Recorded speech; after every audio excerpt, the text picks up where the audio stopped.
ನಮಸ್ಕಾರ ವೀಕ್ಷಕರೇ, ಟೆನ್ ಟಿವಿಯ ಸಮಸ್ತ ವೀಕ್ಷಕರಿಗೆ 68ನೇ ವರ್ಷದ ಸ್ವಾತಂತ್ರ್ಯೋತ್ಸವದ ಹಾರ್ದಿಕ ಶುಭಾಶಯಗಳು. ಪ್ರಿಯ ವೀಕ್ಷಕರೇ, ಸ್ವಾತಂತ್ರ್ಯೋತ್ಸವವನ್ನು ಸಡಗರದಿಂದ ಬರಮಾಡಿಕೊಳ್ತಿದ್ದೇವೆ. ದೇಶಕ್ಕೆ ಸ್ವಾತಂತ್ರ್ಯ ಲಭಿಸಲು ಹಲವಾರು ಮಹನೀಯರು, ಹಲವಾರು ಸಾಧಕರು ಅವರದೇ ಆದ ಪರಿಶ್ರಮವನ್ನು ಹಾಕಿದ್ದಾರೆ. ಗಾಂಧೀಜಿಯವರ ನೇತೃತ್ವದಲ್ಲಿ ದೇಶದಲ್ಲಿ ಉಂಟಾದಂಥ ಕ್ರಾಂತಿ ಇಂದು ಅದರ ಒಂದು ವಸ್ತುಸ್ಥಿತಿಯನ್ನು ನಾವು ಅನುಭವಿಸುತ್ತಿದ್ದೇವೆ. ನಾಡಿಗೆ ಸ್ವಾತಂತ್ರ್ಯ ಲಭಿಸಲು ನೂರಾರು ಸಾವಿರಾರು ಜನ ಪ್ರಾಣವನ್ನು ತೆತ್ತಿದ್ದಾರೆ. ಹಲವಾರು ಸಾಧಕರು ತಮ್ಮನ್ನು ಸಮರ್ಪಿಸಿಕೊಂಡಿದ್ದಾರೆ. ಆದರೆ ಇಂದು ನಮ್ಮ ಮುಂದೆ ಅಂತಹ ಜೀವಂತ ಸಾಕ್ಷಿಗಳು ಖಂಡಿತ ಉಳಿದಿಲ್ಲ. ಇಂದು ಗಾಂಧಿವಾದಿಗಳನ್ನು ಹುಡುಕಬೇಕಾದಂಥ ಸ್ಥಿತಿ ನಿರ್ಮಾಣವಾಗಿದೆ. ಇಂತಹ ಹೊತ್ತಿನಲ್ಲಿ ನಮ್ಮೊಳಗೊಬ್ಬ ಅಪರೂಪದ ಸಾಧಕರು, ಅಪರೂಪದ ಗಾಂಧಿವಾದಿಗಳು ಕಣ್ಮುಂದೆ ಬರ್ತಾರೆ. ಮೇಲುಕೋಟೆಯ ಜನಪದ ಸೇವಾ ಟ್ರಸ್ಟ್ನ ಸಂಸ್ಥಾಪಕರು, ಜೆಪಿಯವರ ಒಡನಾಡಿಗಳು, ಗಾಂಧೀಜಿಯವರ ಅಪ್ಪಟ ಅಭಿಮಾನಿಯಾಗಿರುವಂತಹ ಶ್ರೀಯುತ ಸುರೇಂದ್ರ ಕೌಲಗಿಯವರು ಸ್ವಾತಂತ್ರ್ಯೋತ್ಸವದ ಈ ವಿಶೇಷ ಸಂಚಿಕೆಯ ವಿಶೇಷ ಅತಿಥಿಗಳು. ಸ್ವಾತಂತ್ರ್ಯೋತ್ಸವದ ಶುಭಾಶಯಗಳು. ನಮಗೆ ಶುಭಾಶಯಗಳು. ಗುರುಗಳೇ, ಮೊದಲಿಗೆ ಕೌಲಗಿಯವರ ಬಾಲ್ಯನೇ ಒಂದು ರೀತಿ ಕ್ರಾಂತಿಯೊಂದಿಗೆ ಶುರುವಾಗ್ತದೆ. ಪ್ರಾಥಮಿಕ ಹಂತದಲ್ಲೇ 10ನೇ ವರ್ಷ ಇದ್ದಾಗಲೇ ನಿಮಗೆ ಒಂದು ಸ್ವಾತಂತ್ರ್ಯದ ಕಿಡಿ, ಸ್ವಾತಂತ್ರ್ಯದ ಅಭಿಮಾನ ಉಟ್ಕೊಳ್ತದೆ.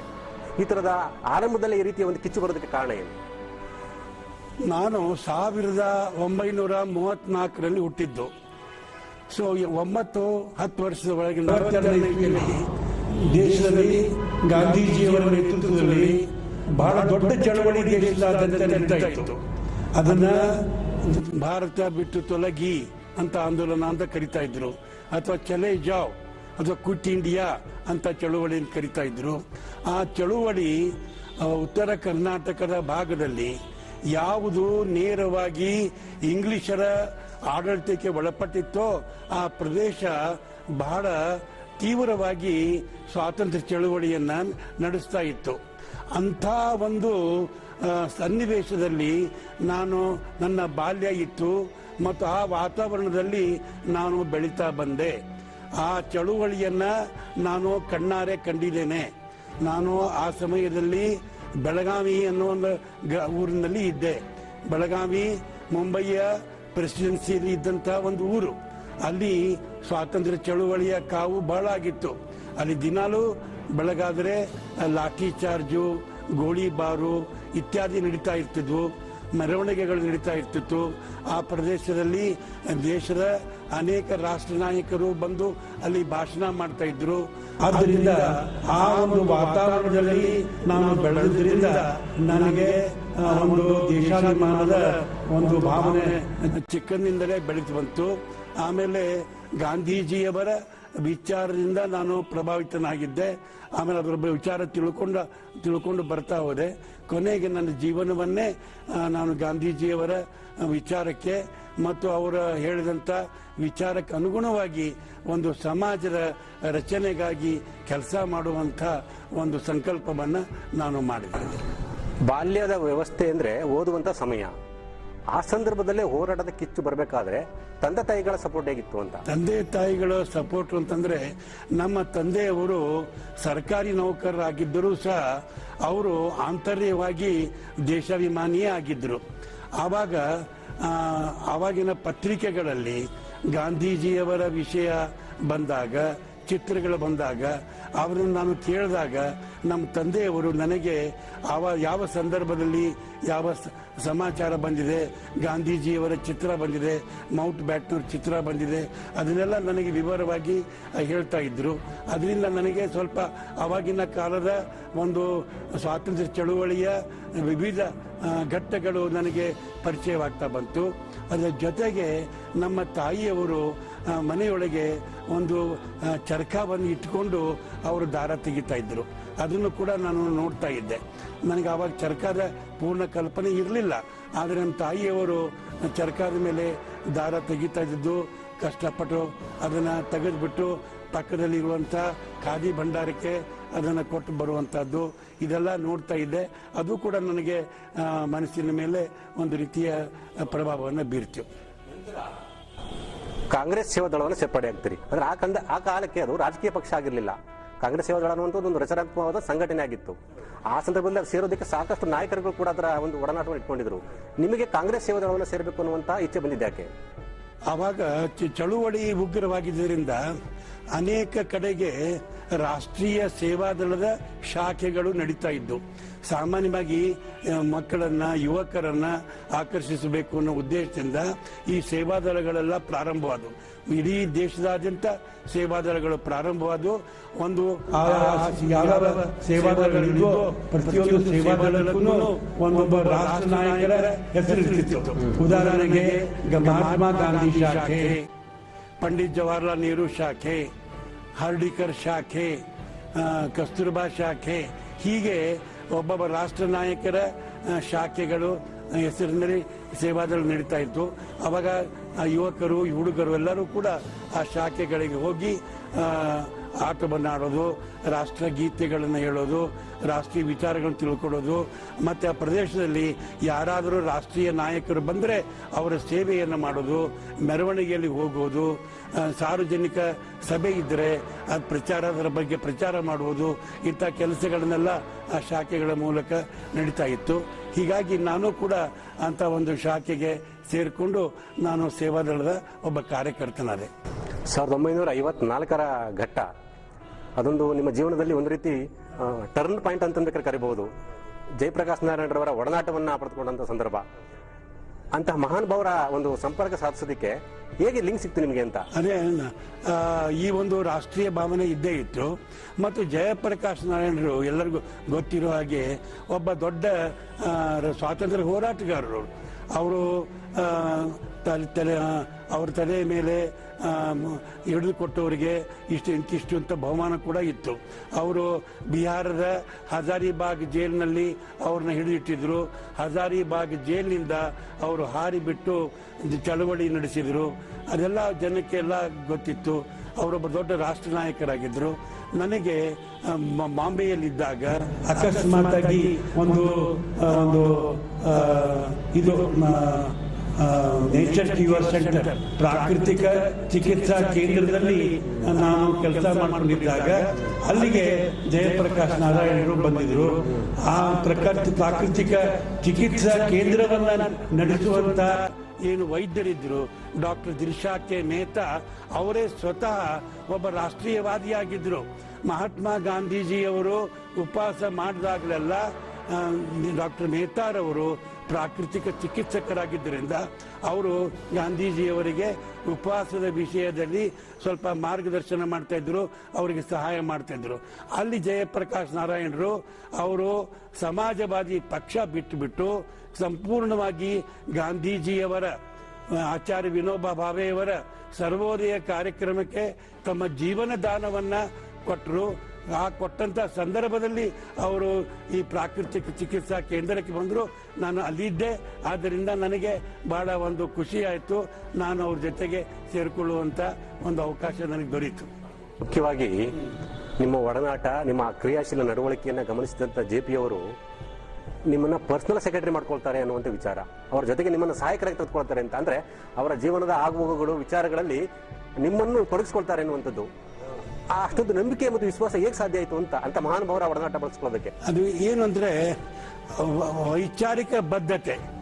ನನಗೆ ಯಾವಾಗ ವಿನೋಬಾ ಗಾಂಧಿ ಅವರ ಒಂದು ವಿಚಾರ ಮನಸ್ಸಿನಲ್ಲಿ ಬಹಳ ಗಟ್ಟಿಯಾಯಿತು, ಆವಾಗ ಸಹಜವಾಗಿ ಒಂದು ಶ್ರದ್ಧೆ, ಒಂದು ಅರ್ಪಣಾ ಮನೋಭಾವ, ಒಂದು ರೀತಿಯ ನಿಷ್ಠೆ ಇದೆಲ್ಲ ಬಂದಿದ್ದರಿಂದ ಅವರು ಜಯಪ್ರಕಾಶ್ ನಾರಾಯಣರಿಗೆ ಇದು ಒಂದು ಸ್ವಭಾವ ಒಪ್ಪಿಗೆ ಆದದ್ದರಿಂದ ಅವರು ನನಗೆ ಅವಕಾಶ ಮಾಡಿಕೊಟ್ರು. ಅನಂತರ ಗುರುಗಳೇ, ತಾವು ಪಾಟ್ನಾದಿಂದ ಕರ್ನಾಟಕಕ್ಕೆ ಬಂದ ಮೇಲೆ ಸ್ವಲ್ಪ ಕೌಲಗಿ ಅವರಿಗೆ ಆರ್ಥಿಕವಾಗಿ ಸಂಕಷ್ಟ ಎದುರಾಗ್ತಿತ್ತು ಆ ಸಂದರ್ಭಕ್ಕೆ. ಆದರೆ ನೀವು JP ಅವರಿಂದ ಸ್ವಲ್ಪ ಹಣವನ್ನ ತೆಗೆದುಕೊಳ್ತಿದ್ರಂತೆ, ಸ್ವಲ್ಪ ಖರ್ಚಿಗೆ, ಇನ್ನಿತರ ಕೆಲಸಗಳಿಗೆ ಅಂತ. ನಂತರ ನೀವು ಒಂದು ಹಂತಕ್ಕೆ ಬಂದ ಮೇಲೆ ಆ ಹಣವನ್ನ ಒಪ್ಪಿಸಿ ನನಗೆ ಸಾರ್ಥಕವಾಗಿದೆ, ಇನ್ನು ನಿಮ್ಮ ಹಣದ ಅಂದ್ರೆ ಕೃತಜ್ಞತೆಯನ್ನು ಸಲ್ಲಿಸ್ತಾ ಹಣಕ್ಕೆ ಹೆಚ್ಚು ನೀವು ಯಾಮಕ್ಕೆ ಒಳಗಾಗುವುದಿಲ್ಲ ಅನ್ನೋ ಕಾರಣಕ್ಕಾಗಿ ವಾಪಸ್ ಕೊಟ್ಟು ಕೃತಜ್ಞತೆ ಸಲ್ಲಿಸಿದಂತ ಒಂದು ಸಂದರ್ಭ, ಆ ಘಟನೆಯನ್ನ ನೆನಪು ಮಾಡ್ಕೊಳ್ಳಿ. ಅದು ಬಹಳ ಚೆನ್ನಾಗಿರೋ ಘಟನೆ. ನಾನು ವಿನೋಬಾ ಭಾವೆ ಅವರು ತಮ್ಮ ಪಾದಯಾತ್ರೆ ಮೂಲಕ ಮೈಸೂರು ಮಾರ್ಗವಾಗಿ ಕೇರಳಕ್ಕೆ ಹೋಗೋ ಸಂದರ್ಭದಲ್ಲಿ ಮೈಸೂರು ಹತ್ರ ಎಳವಾಲ್ ಅಂತ ಒಂದು ಗ್ರಾಮ ಇದೆ. ಆ ಎಳವಾಲದಲ್ಲಿ ವಿನೋಬಾ ಭಾವೆಯವರು ಭೂದಾನ ಆಂದೋಲನದ ಮುಂದಿನ ಘಟ್ಟವಾಗಿದ್ದಂಥ ಗ್ರಾಮದಾನ, ಅದು ಗ್ರಾಮದಾನ ಪರಿಷತ್ ಅಂತ ಒಂದನ್ನ ಏರ್ಪಾಡು ಮಾಡಿದ್ರು. ಅದು ಅಖಿಲ ಭಾರತ ಮಟ್ಟದ ಒಂದು ಸಮ್ಮೇಳನ ತರ ಪರಿಷತ್ತು. ಅದಕ್ಕೆ ನಮ್ಮ ರಾಷ್ಟ್ರ ನಾಯಕರೆಲ್ಲ ಬಂದಿದ್ರು ಎಳವಾಲಿಗೆ. ಜವಾಹರ್ಲಾಲ್ ನೆಹರು ಬಂದಿದ್ರು, ರಾಜೇಂದ್ರ ಪ್ರಸಾದ್ ಬಂದಿದ್ರು, ಕಮ್ಯುನಿಸ್ಟ್ ಪಾರ್ಟಿ ಮುಖಂಡರೆಲ್ಲ ಬಂದಿದ್ರು. ಅದೇ ರೀತಿ ಜಯಪ್ರಕಾಶ್ ನಾರಾಯಣ ಕೂಡ ಬಂದು ಅಲ್ಲಿ ನಿಜಲಿಂಗಪ್ಪನವರು ಬಂದಿದ್ರು, ಕೆ ಹನುಮಂತಯ್ಯನವರು ಬಂದಿದ್ರು. ಹೀಗೆ ಒಂದು ರಾಷ್ಟ್ರವ್ಯಾಪಿ ನಾಯಕರ ಒಂದು ಸಮಾವೇಶ ಅಲ್ಲಿ ಆಯಿತು. ಆವಾಗ ನಾನು ಅವರಿಂದ ಜಯಪ್ರಕಾಶ್ ನಾರಾಯಣದಿಂದ ನಾನು ಸ್ವತಂತ್ರವಾಗಿ ಕೆಲಸ ಮಾಡಬೇಕು ಅಂತ ಹೇಳಿ ಅವರಿಂದ ಬಿಡುಗಡೆ ತಗೊಂಡೆ. ಯಾಕಂದ್ರೆ ನಾನು ಕರ್ನಾಟಕದವನಾಗಿದ್ದರಿಂದ ಕರ್ನಾಟಕದ ಒಂದು ಗ್ರಾಮದಲ್ಲಿ ಇದ್ದು ಗಾಂಧೀಜಿಯವರ ಕೆಲಸ ಮಾಡಬೇಕು ಅಂತ ಇಷ್ಟಪಟ್ಟಿದ್ದರಿಂದ ನಾನು ಅವರಿಂದ ಬಿಡುಗಡೆಯನ್ನ ಪಡ್ಕೊಂಡೆ. ಆವಾಗ ಅವ್ರು ನನಗೆ ಕೇಳಿದ್ರು, ನಿನ್ನ ಜೀವನಕ್ಕೆ ಹೆಂಗ್ ಮಾಡ್ತೀಯಪ್ಪ, ಎಷ್ಟು ನಿನಗೆ ಅವ್ರ ಜೀವನಾಂಶ ಬೇಕು ಏನು ಅಂತ. ನಾನು ಅವ್ರ ಹತ್ರ 5 ವರ್ಷ ಕೆಲಸ ಮಾಡಿದ್ರು ಕೂಡ ನಾನು ಯಾವತ್ತೂ ಅವರಿಂದ ಜೀವನಾಂಶವನ್ನ ಕೇಳಿರಲಿಲ್ಲ. ಕೇವಲ ಸ್ವಯಂ ಸೇವಕನಾಗಿ ಕೆಲಸ ಮಾಡಿದ್ದೆ. ಆದರೆ ಸ್ವತಂತ್ರವಾಗಿ ಕೆಲಸ ಮಾಡ್ತಿದ್ದಾಗ ಅವರು ನನ್ನ ಕೇಳಿದ್ರು. ಆವಾಗ ನಾನು ಒಂದು 50 ರೂಪಾಯಿ ಕೊಡಿ ಅಂತ ಕೇಳಿದೆ. ಆವಾಗಿನ ಕಾಲಕ್ಕೆ ನಾನು 50 ರೂಪಾಯಿ ಕೊಡಿ, ನನಗೆ 1 ವರ್ಷದವರೆಗೆ ಸಾಕು, 1 ವರ್ಷದಲ್ಲಿ ನಾನು ಸ್ವಾವಲಂಬಿ ಆಗ್ತೇನೆ, ಮುಂದೆ ನನಗೆ ಈ ಸಹಾಯ ಬೇಕಾಗಿಲ್ಲ ಅಂತ ಹೇಳಿದೆ. ಆ ಪ್ರಕಾರ ನನಗೆ ಅವರು ಅಖಿಲ ಭಾರತ ಸರ್ವ ಸೇವಾ ಸಂಘ ಅಂತ ಇದೆ, ಸರ್ವೋದಯದ ಒಂದು ಸಂಸ್ಥೆ ಇದೆ. ಆ ಸಂಸ್ಥೆಯವರಿಗೆ ಹೇಳಿದ್ರು, ಸುರೇಂದ್ರ ಕೌಲಿಗಿ ಅವರಿಗೆ ಪ್ರತಿ ಮಾಯ 50 ರೂಪಾಯಿ ಕಳಿಸ್ಕೊಡಿ ಹಾಗೆ ಅಂತ. ಅವರು ಕಳಿಸ್ಕೊಡ್ತಾ ಇದ್ರು.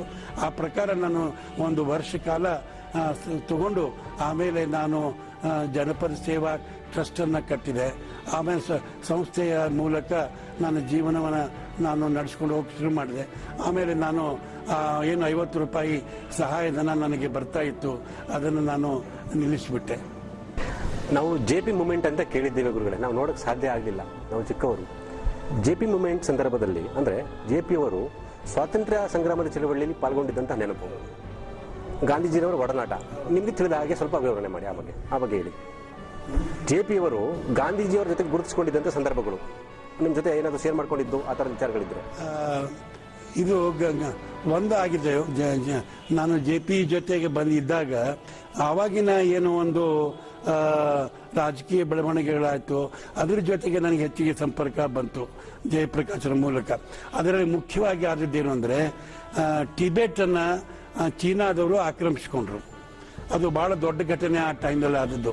ಚೀನಾದವರು ನಮ್ಮ ಭಾರತೀಯರ ಜೊತೆಗೆ ನಾವು ಅಣ್ಣ ತಮ್ಮಂದರ ಹಾಗೆ ಇರ್ತೇವೆ ಅಂತ ಹೇಳಿಬಿಟ್ಟು ಯುದ್ಧವನ್ನು ಮಾಡಿದ್ರು. ಆಮೇಲೆ ಟಿಬೆಟ್ ಅನ್ನು ಕೂಡ ಆಕ್ರಮಿಸಿಕೊಂಡ್ರು. ಆವಾಗ ಜಯಪ್ರಕಾಶ್ ನಾರಾಯಣರು ಚೀನಾ ದೇಶ ಟಿಬೆಟ್ ಅನ್ನು ಆಕ್ರಮಿಸಿಕೊಂಡಿದ್ದನ್ನ ಬಹಳ ಕಟುವಾಗಿ ವಿರೋಧಿಸಿದರು.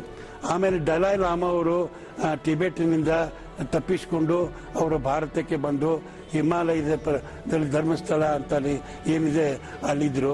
ಆವಾಗ ಜಯಪ್ರಕಾಶ್ ನಾರಾಯಣರು ದಲೈ ಲಾಮಾ ಅವ್ರನ್ನ ಭೇಟಿ ಮಾಡೋಕ್ಕೆ ಅಲ್ಲಿಗೆ ಹೋದರು. ನಾನು ಅವ್ರ ಜೊತೆಗೆ ಇದ್ದೆ. ಆವಾಗ ದಲೈ ಲಾಮಾ 24-25 ವರ್ಷದ ಯುವಕ. ಆ ಸಮಯದಲ್ಲಿ ಜಯಪ್ರಕಾಶ್ ನಾರಾಯಣರು ದಲೈ ಲಾಮಾ ಅವರು ಅದನ್ನು ಮಾತಾಡಿದ್ದು ನನಗೆ ಚೆನ್ನಾಗಿ ನೆನಪಿದೆ. ಆಮೇಲೆ ಚೈನಾದವರು ಟಿಬೆಟನ್ನು ಆಕ್ರಮಿಸಿಕೊಂಡಿದ್ದ ವಿರೋಧವಾಗಿ ಮುಂಬೈನಲ್ಲಿ, ಮದ್ರಾಸ್ನಲ್ಲಿ, ಬೆಂಗಳೂರಿನಲ್ಲಿ, ಬಾಂಬೆಯಲ್ಲಿ ಈ ಕಡೆಗೆಲ್ಲಾನು ಕೂಡ ಒಂದು ಪ್ರತಿಭಟನಾ ಸಭೆ ಆಯಿತು. ಅದರಲ್ಲಿ ಜಯಪ್ರಕಾಶ್ ಅವರು ಮಾತಾಡಿದರು. ಈ ರೀತಿಯಾಗಿ ಜಯಪ್ರಕಾಶ್ ನಾರಾಯಣರು ಗಾಂಧೀಜಿಯವರ ಕಾಲದಿಂದ ಏನು ಹೋರಾಟ ಮಾಡಿಕೊಂಡು ಅದರ ಸ್ವಾತಂತ್ರ್ಯ ಬಂದ ಮೇಲೂ ಹೋರಾಟ ಮಾಡಿಕೊಂಡೇ ಬಂದರು. ಅದೊಂದು ಮುಖ್ಯವಾದಂಥ ಒಂದು ಘಟನೆ ಆಯಿತು. 1959ರಲ್ಲಿ ನೀವು ಮೇಲುಕೋಟೆ ಅವಾಗ ಸಮೃದ್ಧವಾಗಿ ಬೆಳೆದಿರಲಿಲ್ಲ, ಚಿಕ್ಕ ಹಳ್ಳಿ. ಬಹುಶಃ ಆ ಮೇಲುಕೋಟೆಯೇ ನಿಮ್ಮ ನೀವು ವಾಸಸ್ಥಾನ ಒಂದು ಡಿಫರೆಂಟ್ ಇದಾಗ್ತದೆ, ಅದು ಹೆಸರಿಗೆ ಕೀರ್ತಿ ಆಗ್ತದೆ.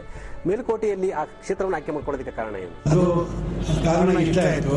ನಾನು ಬಿಹಾರಲ್ಲಿ ಕೆಲಸ ಮಾಡಿಕೊಂಡಿದ್ದಾಗ ಕರ್ನಾಟಕದಿಂದ ಕೆಲವು ಕಾರ್ಯಕರ್ತರು ಬಿಹಾರಕ್ಕೆ ಬಂದಿದ್ರು, ನಮ್ಮ ಜಯಪ್ರಕಾಶ್ ಆಶ್ರಮಕ್ಕೆ ಬಂದಿದ್ರು. ಅಲ್ಲಿ ಭೇಟಿಯಾಗಿತ್ತು. ನಾನು ಎಡವಾಗೆ ಮೈಸೂರಿಗೆ ಬಂದಾಗ ಪುನಃ ಅವರು ಭೇಟಿಯಾಯಿತು. ಅವರಲ್ಲಿ ನಾನೊಂದು ಯಾವುದಾದ್ರೂ ಕಾರ್ಯಕ್ಷೇತ್ರ ಹುಡುಕ್ತಾ ಇದ್ದೇನೆ, ತಿಳಿಸಿ ನನಗೆ ಯಾವುದು ಒಳ್ಳೆಯದು ಅಂತ. ಅದಕ್ಕೆ ಅವರು ಸ್ನೇಹಿತರು ಅನೇಕ ಪ್ರದೇಶಗಳನ್ನು ಹೇಳಿದರು. ಆವಾಗ ಮೇಲುಕೋಟೆ ಒಂದಾಗಿತ್ತು, ಅವ್ರ ಜೊತೆಗೆ ಮೇಲುಕೋಟೆಗೆ ಬಂದೆ. ನನಗೆ ಮೇಲುಕೋಟೆಯ ಪರಿಸರ, ಮುಖ್ಯವಾಗಿ ಅಲ್ಲಿ ನೇಯ್ಗೆ ಕೇಂದ್ರ ಇತ್ತು. ಇನ್ನು ಅಲ್ಲಿ ಕೆಲವು ಗ್ರಾಮೋದ್ಯೋಗಗಳು ನಡೀತಾ ಇತ್ತು, ಗಾಣ ನಡೀತಾ ಇತ್ತು, ಆಮೇಲೆ ಕುಂಭಕಾರಿಕೆ ನಡೀತಾ ಇತ್ತು, ಮೇದಿರ ಕೆಲಸ ನಡೀತಾ ಇತ್ತು. ಈ ರೀತಿಯಾಗಿ ಒಂದು ಗ್ರಾಮೋದ್ಯೋಗದ ಹಿನ್ನೆಲೆಯೂ ಗ್ರಾಮಕ್ಕಿತ್ತು. ಜೊತೆಗೆ ಒಂದು ಒಳ್ಳೆಯ ಸಾಂಸ್ಕೃತಿಕ ಒಂದು ಕ್ಷೇತ್ರವೂ ಅದಾಗಿತ್ತು. ಒಳ್ಳೆಯ ಪರಿಸರ, ಒಂದು ಪ್ರಾಕೃತಿಕ ಒಂದು ಪರಿಸರ ಎಲ್ಲ ಇದ್ದುದರಿಂದ ಮತ್ತು ಜನರ ಜೊತೆಗೆಲ್ಲ ಮಾತಾಡಿದಾಗ ಮೇಲುಕೋಟೆ ಜನ ನನ್ನ ಮೇಲೆ ಪ್ರೀತಿ ಇಟ್ಟು ನನಗೆ ಇರೋದಕ್ಕೆ ಇರಿ, ನೀವು ನಮ್ಮ ಕೈಲಾದಷ್ಟು ನಾವು ನಿಮ್ಮ ಜೊತೆಗೆ ಸಹಕರಿಸ್ತೇವೆ ಅಂತ ಹೇಳಿದ್ದಕ್ಕೆ ನಾನು ಅಲ್ಲಿ ಉಳಿದೆ. ಅದರಲ್ಲಿ ಮುಖ್ಯವಾಗಿ ಇದ್ದಂಥ ಮಹನೀಯರು ಪಿ ಟಿ ಕೃಷ್ಣಯ್ಯಂಗಾರ್ ಅಂತ, ಖಾದ್ರಿ ಶಾಮಣ್ಣವರು, ಇಂಥವರೆಲ್ಲ ಮಹನೀಯರಿದ್ದರು. ಅವರೆಲ್ಲ ನನಗೆ ಬೆಂಬಲ ಕೊಟ್ಟರು, ನಾನು ಇದ್ದೆ. ನನಗೆ ಅಲ್ಲಿ ಇರೋದಕ್ಕೆಲ್ಲ ವ್ಯವಸ್ಥೆ ಮಾಡಿಕೊಟ್ರು. ಪಾಂಡುಪುರ ಸಮೀಪದ ಚಿನ್ಕುರಳಿಯಲ್ಲಿ ಒಂದು ಅಂಗಡಿಯನ್ನು ಇಟ್ಟಿರ್ತಾವು. ಅಂಗಡಿಯಲ್ಲಿ ಮಾಮೂಲಿನಂತೆ ಅಕ್ಕಿ, ರಾಗಿ, ಎಣ್ಣೆ, ಸೀಮೆಣ್ಣೆ ಎಲ್ಲ ಮಾರ್ತಿರ್ತೀರಿ.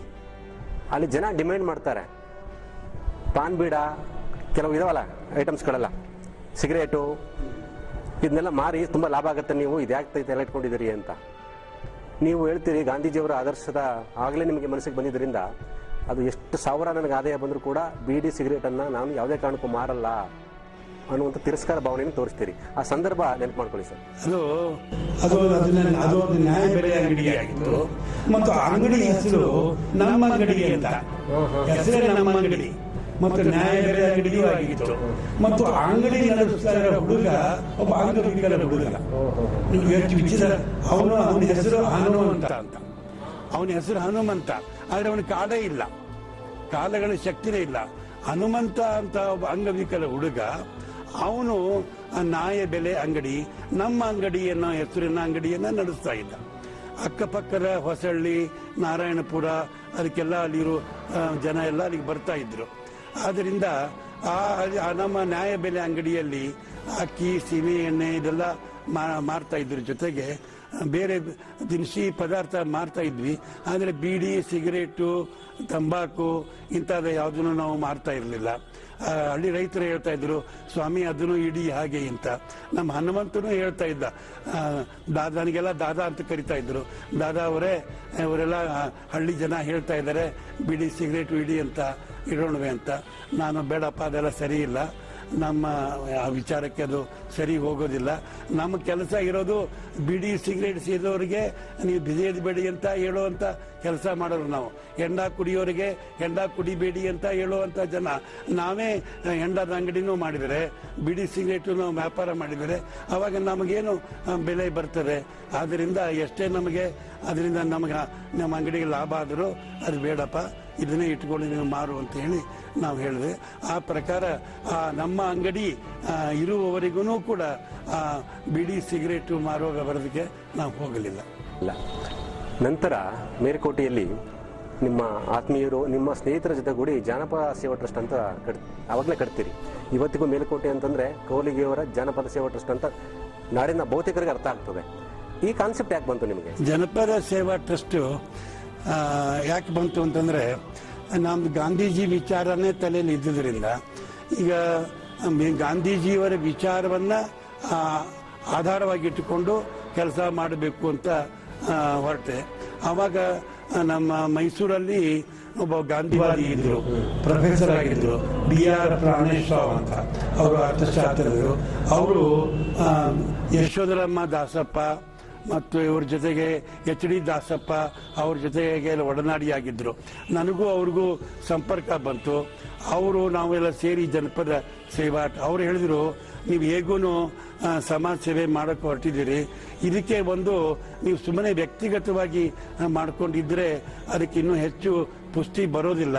ಅದು ನಿಮ್ಮ ಕಾರ್ಯ ಸ್ವಲ್ಪ ಹೆಚ್ಚು ಬೇರೂರಿಬೇಕಾದ್ರೆ, ಅದು ಸ್ವಲ್ಪ ಹೆಚ್ಚು ಬಲವಾಗಿ ಬೆಳಿಬೇಕಾದ್ರೆ ಅದಕ್ಕೆ ಒಂದು ಸಂಸ್ಥೆಯ ರೂಪ ಕೊಟ್ಟರೆ ಚೆನ್ನಾಗಿರ್ತದೆ ಅಂತ ಅನ್ನೋ ಸಲಹೆ ಕೊಟ್ಟರು. ಆವಾಗ ಪ್ರಾಣೇಶ್ ರಾವು, ನಾನು, ಆಮೇಲೆ ಇನ್ನು ಕೆಲವು ಜನ ಗಾಂಧಿ ವಿಚಾರದ ಸ್ನೇಹಿತರೆಲ್ಲ ಸೇರಿಕೊಂಡು ಈ ಜನಪದ ಸೇವಾ ಟ್ರಸ್ಟನ್ನು 1960 ಇಸ್ವಿಯಲ್ಲಿ ಪ್ರಾರಂಭ ಮಾಡಿದೆ. ಸೊ 60ನೇ ಇಸ್ವಿಯಲ್ಲಿ ಪ್ರಾರಂಭ ಸಂಸ್ಥೆ ಇವತ್ತು ಕೂಡ 40-50 ವರ್ಷ ಆದರೂ ಕೂಡ ಏಕಪ್ರಕಾರವಾಗಿ ಅಖಂಡವಾಗಿ ನಡ್ಕೊಂಡು ಬರ್ತಾ ಇದೆ. ಮತ್ತು ಇಲ್ಲಿ ಗಾಂಧೀಜಿಯ ವಿಚಾರ ಹೇಗೆ ಅಂತಂದ್ರೆ, ಇದು ರಚನಾತ್ಮಕ ಕಾರ್ಯ ಅಂತ ಏನಿದೆ, ಈ ರಚನಾತ್ಮಕ ಕಾರ್ಯ ಜನತೆಯ ಸಹಾಯದಿಂದಲೇ ನಡಿಬೇಕು. ಜನತೆಗೆ ಬೇಕಾಗಿದ್ದರೆ ಮಾತ್ರ ಈ ಕಾರ್ಯ ನಡ್ಕೊಂಡು ಹೋಗುತ್ತೆ. ಜನತೆಗೆ ಬೇಕಾಗಿಲ್ಲ ಅಂದ್ರೆ ಕಾರ್ಯ ಮಾಡೋಕ್ಕಾಗಲ್ಲ. ಆದ್ದರಿಂದ ನಿಮ್ಮ ರಚನಾತ್ಮಕ ಕಾರ್ಯದಲ್ಲಿ ಏನಾದರೂ ವಿಚಾರ ಇದ್ರೆ, ಅದರಿಂದ ಸಮಾಜಕ್ಕೆ ಉಪಯೋಗ ಆಗುತ್ತೆ ಅಂತ ಇದ್ರೆ ಅದು ನಡ್ಕೊಂಡು ಹೋಗುತ್ತೆ, ನೀವು ಮಾಡ್ಕೊಂಡು ಹೋಗಿ ಅಂತ ಒಂದು ವಿಚಾರ ಬಂದಿದ್ದರಿಂದ ನಾವೇನು ಮಾಡಿದ್ವಿ, ಈ ಜನಪದ ಸೇವಾ ಟ್ರಸ್ಟ್ ಕಟ್ಟಿದ ಮೇಲೆ ನಾವು ಯಾರಿಂದಲೂ ಸರ್ಕಾರದಿಂದ ನಾವು ಸಹಾಯ ತಗೊಂಡಿಲ್ಲ. ಇದುವರೆಗೂ ಕೇಂದ್ರ ಸರ್ಕಾರದಿಂದಾಗಲಿ ರಾಜ್ಯ ಸರ್ಕಾರದಿಂದಾಗಲಿ ಯಾವುದೇ ಧನ ಸಹಾಯ ನಾವು ತಗೊಂಡಿಲ್ಲ. ಅಷ್ಟೇ ಅಲ್ಲ, ವಿದೇಶಿಯ ಧನ ಸಹಾಯವನ್ನು ತೆಗೆದುಕೊಂಡಿಲ್ಲ. ನಮ್ಮ ಮೇಲುಕೋಟೆಯ ಜನ, ಮಂಡ್ಯ ಜಿಲ್ಲೆಯ ಜನ, ಪಾಂಡವಪುರ ತಾಲೂಕಿನ ಜನ, ಯಾವ ಒಂದು ರಾಜ್ಯದ ಬೇರೆ ಬೇರೆ ಕಡೆಯ ಜನ ಏನು ಒಂದು ನಮ್ಮ ಕೆಲಸವನ್ನ ನೋಡಿ, ರಚನಾತ್ಮಕ ಕಾರ್ಯವನ್ನು ನೋಡಿ ತಮ್ಮ ಪ್ರೀತಿಯಿಂದ ಏನು ಧನ ಸಹಾಯ ಮಾಡ್ತಾ ಬಂದರೋ ಆ ಧನ ಸಹಾಯದಿಂದಲೇ ಸಂಸ್ಥೆಯನ್ನ ಇದುವರೆಗೂ ನಾವು ನಡೆಸಿಕೊಂಡು ಬಂದಿದ್ದೇವೆ. ಜನಪದ ಸೇವಾ ಟ್ರಸ್ಟ್ನಿಂದ ಯಾವ ಯಾವ ಕಾರ್ಯಕ್ರಮಗಳು ಹಮ್ಮಿಕೊಂಡಿದೆ ಸಂಕ್ಷಿಪ್ತವಾಗಿ ಹೇಳಿ ಸರ್. ಯಾವ ಯಾವ ಕಾರ್ಯಕ್ರಮಗಳನ್ನು ನಡೀತಾ ಇದೆ? ಈಗ ಗಾಂಧಿ ವಿಚಾರದ ಸಂಸ್ಥೆ ಅಂತಂದ್ರೆ ಅದಕ್ಕೆ ಖಾದಿ ಆದ್ದರಿಂದ ಖಾದಿಯ ಕೆಲಸವನ್ನು ಮಾಡ್ತಾ ಬಂದಿ ಇವತ್ತು ಖಾದಿ ಕೆಲಸ ಚೆನ್ನಾಗಿ ನಡೀತಾ ಇದೆ. ಅಲ್ಲಿ ಮೊದಲು ನಾವು ನೂಲುಗಾರಿಕೆಯನ್ನು ಮಾಡ್ತಾ ಇದ್ವಿ, ಆದರೆ ಈಗ ನೂಲು ತೆಗೆಯೋರು ಸಿಗದೇ ಇದ್ದುದರಿಂದ ಈಗ ನಾವು ಮೈಸೂರು ಜಿಲ್ಲೆ ನಂಜನಗೂಡಿನಲ್ಲಿ ಅಲ್ಲಿ ಒಂದು ಖಾದಿ ಕೇಂದ್ರ ಇದೆ. ಅಲ್ಲಿ 100 ಜನ ಹೆಣ್ಮಕ್ಳು ನೂಲು ತೆಗಿತಾರೆ. ಅಲ್ಲಿ ಏನು ಹೆಣ್ಮಕ್ಳು ನೂಲು ತೆಗಿತಾರೆ, ಅಂಬರ್ ಚರ್ಕಾದ ಮೇಲೆ ಕೈಯಿಂದ ದಾರ ತೆಗಿತಾರೆ. ಅಲ್ಲಿ ದಾರವನ್ನು ತೆಗೆದುಕೊಂಡು ಬಂದು ನಾವು ಮೇಲುಕೋಟೆಯಲ್ಲಿ ಮಗ್ಗಗಳನ್ನು ಹಾಕಿ ನಾವು ಈಗ ಸುಮಾರು 10 ಮಗ್ಗಗಳು ನಡೀತಾ ಇದೆ. ಆ ಮಗ್ಗದ ಮೇಲೆ ಖಾದಿ ಬಟ್ಟೆಯನ್ನು ತಯಾರು ಮಾಡ್ತಾ ಇದ್ದೇವೆ. ಮತ್ತು 15 ಜನ ಬಹುಶಃ ಈ ಉದ್ಯೋಗದಲ್ಲಿ ತೊಡಗಿದ್ದಾರೆ. ಆ ತಯಾರಾಗಿರುವಂತಹ ಬಟ್ಟೆಯನ್ನ ಮೇಲುಕೋಟೆಯನ್ನೇ ಸಿದ್ಧ ಉಡುಪಾಗಿ ತಯಾರಿಸ್ತೇವೆ. ಮೇಲುಕೋಟೆ ಹೆಣ್ಮಕ್ಕಳನ್ನೇ ಸಿದ್ಧ ವಸ್ತು ತಯಾರು ಮಾಡ್ತಾರೆ. ಇಲ್ಲಿ ತಯಾರಾದ ಬಟ್ಟೆಯನ್ನ, ಸಿದ್ಧವಾದ ಬಟ್ಟೆಯನ್ನ ಅಲ್ಲೇ ಮೇಲ್ಕೋಟೆಯಲ್ಲೇನೆ ಪೂತಿನ ರಂಗಮಂದಿರ ಅಂತಿದೆ, ಅಲ್ಲಿ ಒಂದು ಮಳಿಗೆ ನಡೆಸ್ತಾ ಇದ್ದೇವೆ, ಒಂದು ಜನಪದ ಖಾದಿ ಅಂತ. ಅಲ್ಲಿ ಖಾದಿ ವ್ಯಾಪಾರ ಆಗ್ತಾ ಇದೆ. ಕರ್ನಾಟಕದಲ್ಲಿ ಮತ್ತು ಭಾರತ ದೇಶದಲ್ಲಿ ಎಲ್ಲ ಕಡೆಗೂ ಕೂಡ ನಮ್ಮ ಜನಪದ ಸೇವಾ ಟ್ರಸ್ಟ್ನಲ್ಲಿ ತಯಾರಾಗುವಂತ ಖಾದಿಗೆ ಬಹಳ ಬೇಡಿಕೆ ಇದೆ. ಆದರೆ ದುರ್ದೈವದಿಂದ ಏನಾಗ್ತಾ ಇದೆ, ನೇಯ್ಗೆ ಮಾಡುವಂತ ನೇಕಾರರು ಸಿಗ್ತಾ ಇಲ್ಲ. ಆ ನೇಕಾರರು ಸಿಗದೇ ಇರೋದ್ರಿಂದ ನಾವು ನಿರೀಕ್ಷಿಸಿದ ಮಟ್ಟಕ್ಕೆ, ನಾವು ಅಪೇಕ್ಷಿಸಿದ ಮಟ್ಟಕ್ಕೆ ಖಾದಿ ಉತ್ಪಾದನೆ ಮಾಡೋಕ್ಕಾಗ್ತಾ ಇಲ್ಲ. ಆದರೆ ಈಗ ಎಷ್ಟು ಖಾದಿ ಬಟ್ಟೆ ಉತ್ಪಾದನೆ ಆಗ್ತಾ ಇದೆ, ಅದು ಸ್ವಲ್ಪವೂ ಉಳಿದನೇ ವ್ಯಾಪಾರ ಆಗ್ತಾ ಇದೆ. ಒಮ್ಮೆ ಜೆ ಪಿ ಅವರು ನಿಮ್ಮನ್ನು ನೋಡೋಕ್ಕೆ ಅಂತ ಮೇಲ್ಕೋಟೆಗೆ ಬರ್ತಾರೆ. ನಿಮ್ಮ ಕಾರ್ಯಕ್ಷೇತ್ರ, ನಿಮ್ಮ ಬಗ್ಗೆ ಜನರ ಒಂದು ಮಾತುಗಳನ್ನು ಕೇಳಿ ಮೇಲ್ಕೋಟೆಗೆ ಬಂದು ನಿಮ್ಮ ಕಾರ್ಯವೈಖರನ್ನ ನೋಡಿ ಬೇಸ್ ಸಹವಾಸ್ಗಿರಿ ಹೇಳಿ ಹೋದ್ರು ಅನ್ನುವಂಥದ್ದು ಕೇಳ್ಪಟ್ಟಿದ್ದ ವಿಚಾರ. ಆ ಸಂದರ್ಭ ನೆನಪು ಮಾಡ್ಕೊಳ್ತೀನಿ. ಜನಪದ ಸೇವಾ ಟ್ರಸ್ಟನ್ನ ಪ್ರಾರಂಭ ಮಾಡಿದ ಮೇಲೆ ಇದು ಸ್ವಯಂ ಸೇವಾ ಸಂಸ್ಥೆ ಅಲ್ವಾ. ಈಗ ಜಯಪ್ರಕಾಶ್ ನಾರಾಯಣರು ಕೂಡ ಸ್ವಯಂ ಸೇವಾ ಸಂಸ್ಥೆಗಳ ಅಖಿಲ ಭಾರತ ಒಕ್ಕೂಟದ ಅಧ್ಯಕ್ಷರಾಗಿದ್ದರು. ಅದಕ್ಕೆ ನಾನೇನು ಮಾಡಿದೆ, ನಮ್ಮ ಕರ್ನಾಟಕದಲ್ಲಿ ಇರುವಂಥ ಕೆಲವು ಸ್ವಯಂ ಸೇವಾ ಸಂಸ್ಥೆಗಳ ಒಂದು ಸಮ್ಮೇಳನವನ್ನು ಮೇಲುಕೋಟೆಯಲ್ಲಿ ನಾನು ಆಯೋಜನೆ ಮಾಡಿದೆ. ಆ ಸಮ್ಮೇಳನದ ಆಯೋಜನೆ ಮಾಡಿದಂಥ ಸಂದರ್ಭದಲ್ಲಿ ಜಯಪ್ರಕಾಶ್ ನಾರಾಯಣರನ್ನ ನಾನು ಬರಮಾಡಿಕೊಂಡೆ. ಅವರು ಬಹಳ ಪ್ರೀತಿ ಮತ್ತು ವಿಶ್ವಾಸ ಇಟ್ಟು ಎಷ್ಟೇ ಕಾರ್ಯಕ್ರಮಗಳು ನಡೆಯಿದ್ರೂ ಕೂಡ ಬಿಟ್ಟು ನಮ್ಮ ಮೇಲ್ಕೋಟೆಗೆ ಅವರು ಬಂದು ಈ ನಮ್ಮ ಸ್ವಯಂ ಸೇವಾ ಸಂಸ್ಥೆಗಳ ಒಂದು ಸಮ್ಮೇಳನವನ್ನು ಉದ್ಘಾಟನೆ ಮಾಡಿದರು. ನಾವು ಆವಾಗ ನಮ್ಮ ಮನೆಯಲ್ಲೇ ಅವರು ಇದ್ದರು, ನಮ್ಮಲ್ಲೇ ಊಟ ಉಪಹಾರ ಎಲ್ಲ ಮಾಡಿದರು. ನಮ್ಮ ಮನೆ ಎದುರಿಗಿರುವಂಥ ಮೈದಾನ ಏನಿದೆ ಅಲ್ಲೇನೇ ಅವರು ಭಾಷಣ ಮಾಡಿದರು. ಅದು ಭಾಳ ಸುಂದರವಾದಂಥ ಕಾರ್ಯಕ್ರಮ ಆಯಿತು.